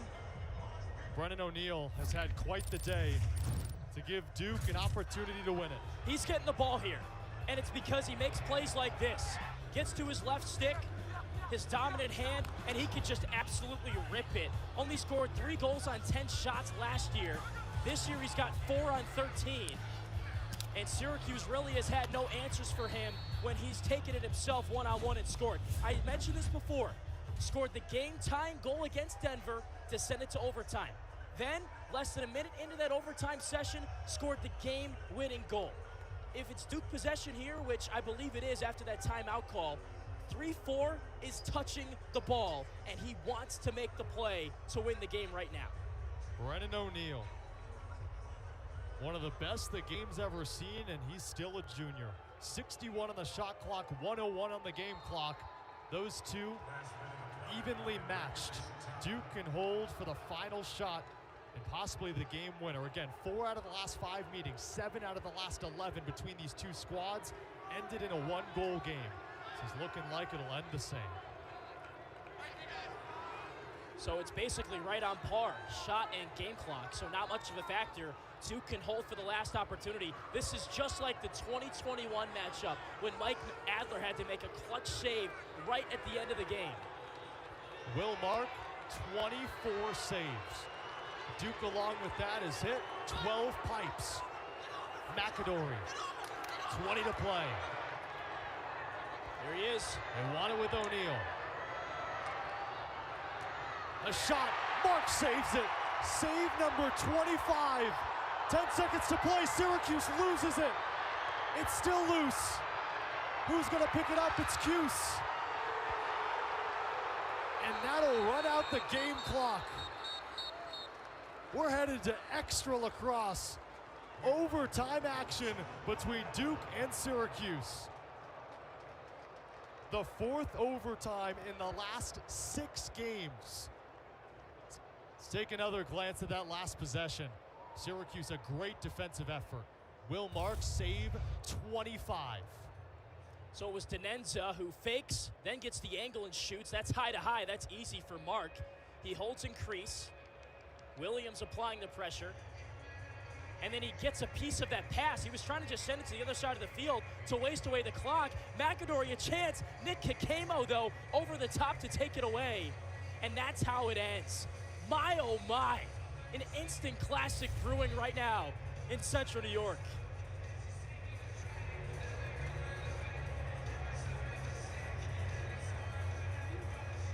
Duke 4-1, number 6 in the country. Syracuse 3-2, right on the edge of the rankings. And we got Carter on the way. We'll take Sal, you're up on the way. And Kamo. And don't be surprised at Kamo. Yeah. If they go after you with 2. Right? All they wanted to do there was they went to the highway and they bring up picks. Remember, we gotta get him through that pick. Understood? If we can't get him through it. The last Syracuse player to score an overtime goal, Brendan Curry against Duke, March 24th of 2019. He remembers. Coach Danowski hopes that's not the case today. Duke already an overtime win this season against Denver. Jake Naso won the faceoff. Brennan O'Neill capped things off with a game winner. Duke in conversation.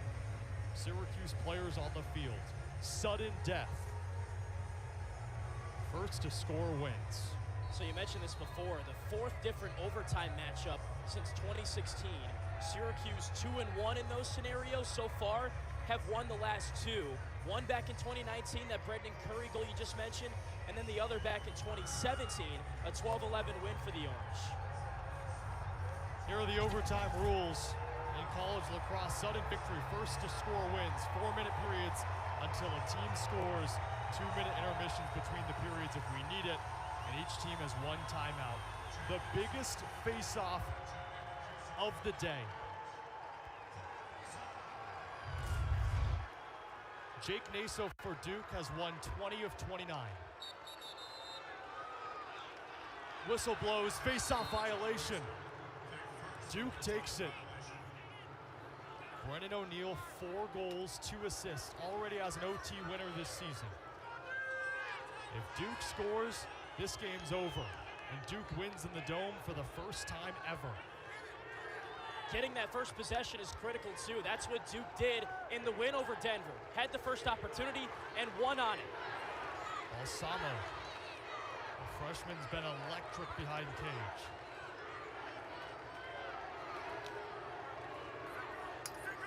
They keep a shorty on him.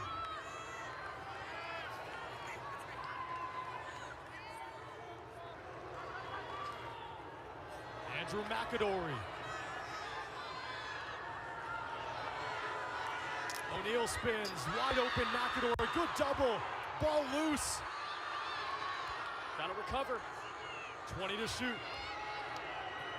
Good recovery by Syracuse. But McAdory has a shorty. McAdory inside, what a save! Rebound loose. It's a shot, so the shot clock resets.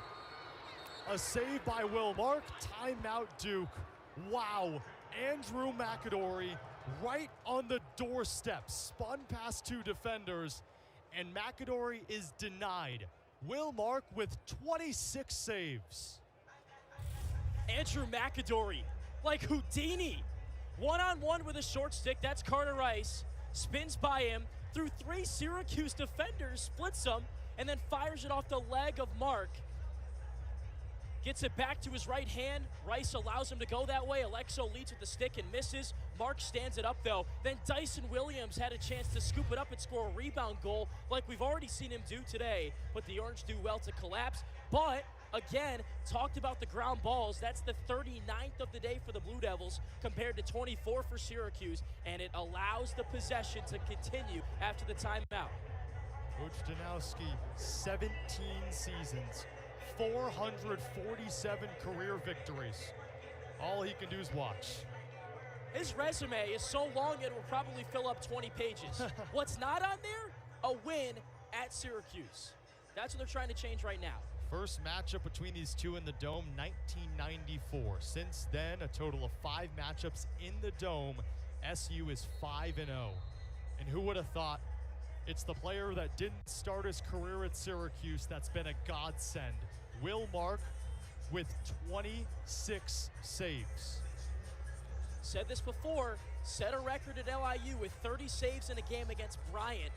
Perhaps goes back to the wheelhouse, performs a similar feat here. Not a 30-point basketball scoring output. Maybe a save output, though, by a Syracuse goalie one day after a basketball game. Might be just as good. If not better. Sudden death. If Duke scores, the game's over.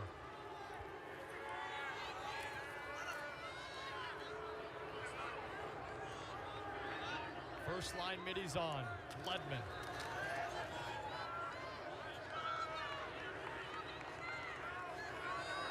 Shakes up a shorty. One-on-one with the shorty. It's Caputo and Rice. The shot, another save! 27! Syracuse needs a clear. They need a clear bad. Carter Rice does it. Now take a breath if you're Syracuse. Make your subs. 2 minutes to go. Get a good possession. Back to Will Mark. This has long been outdone. 20 or more saves to last Syracuse goalie to do that. Drake Porter against Vermont in March of 2021. Will Mark, 27 today. Kirst, 4 goals. Still 40 to shoot for the Orange. Great save made on that low shot by Roa.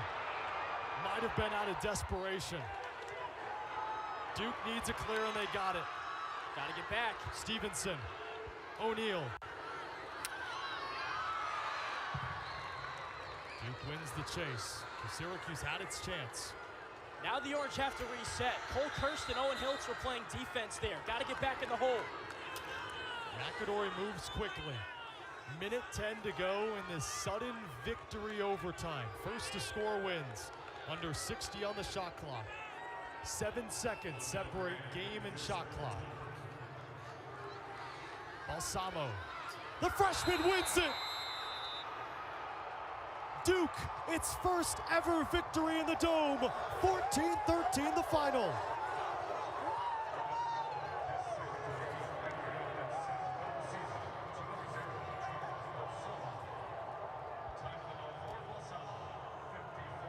Smooth like balsamic.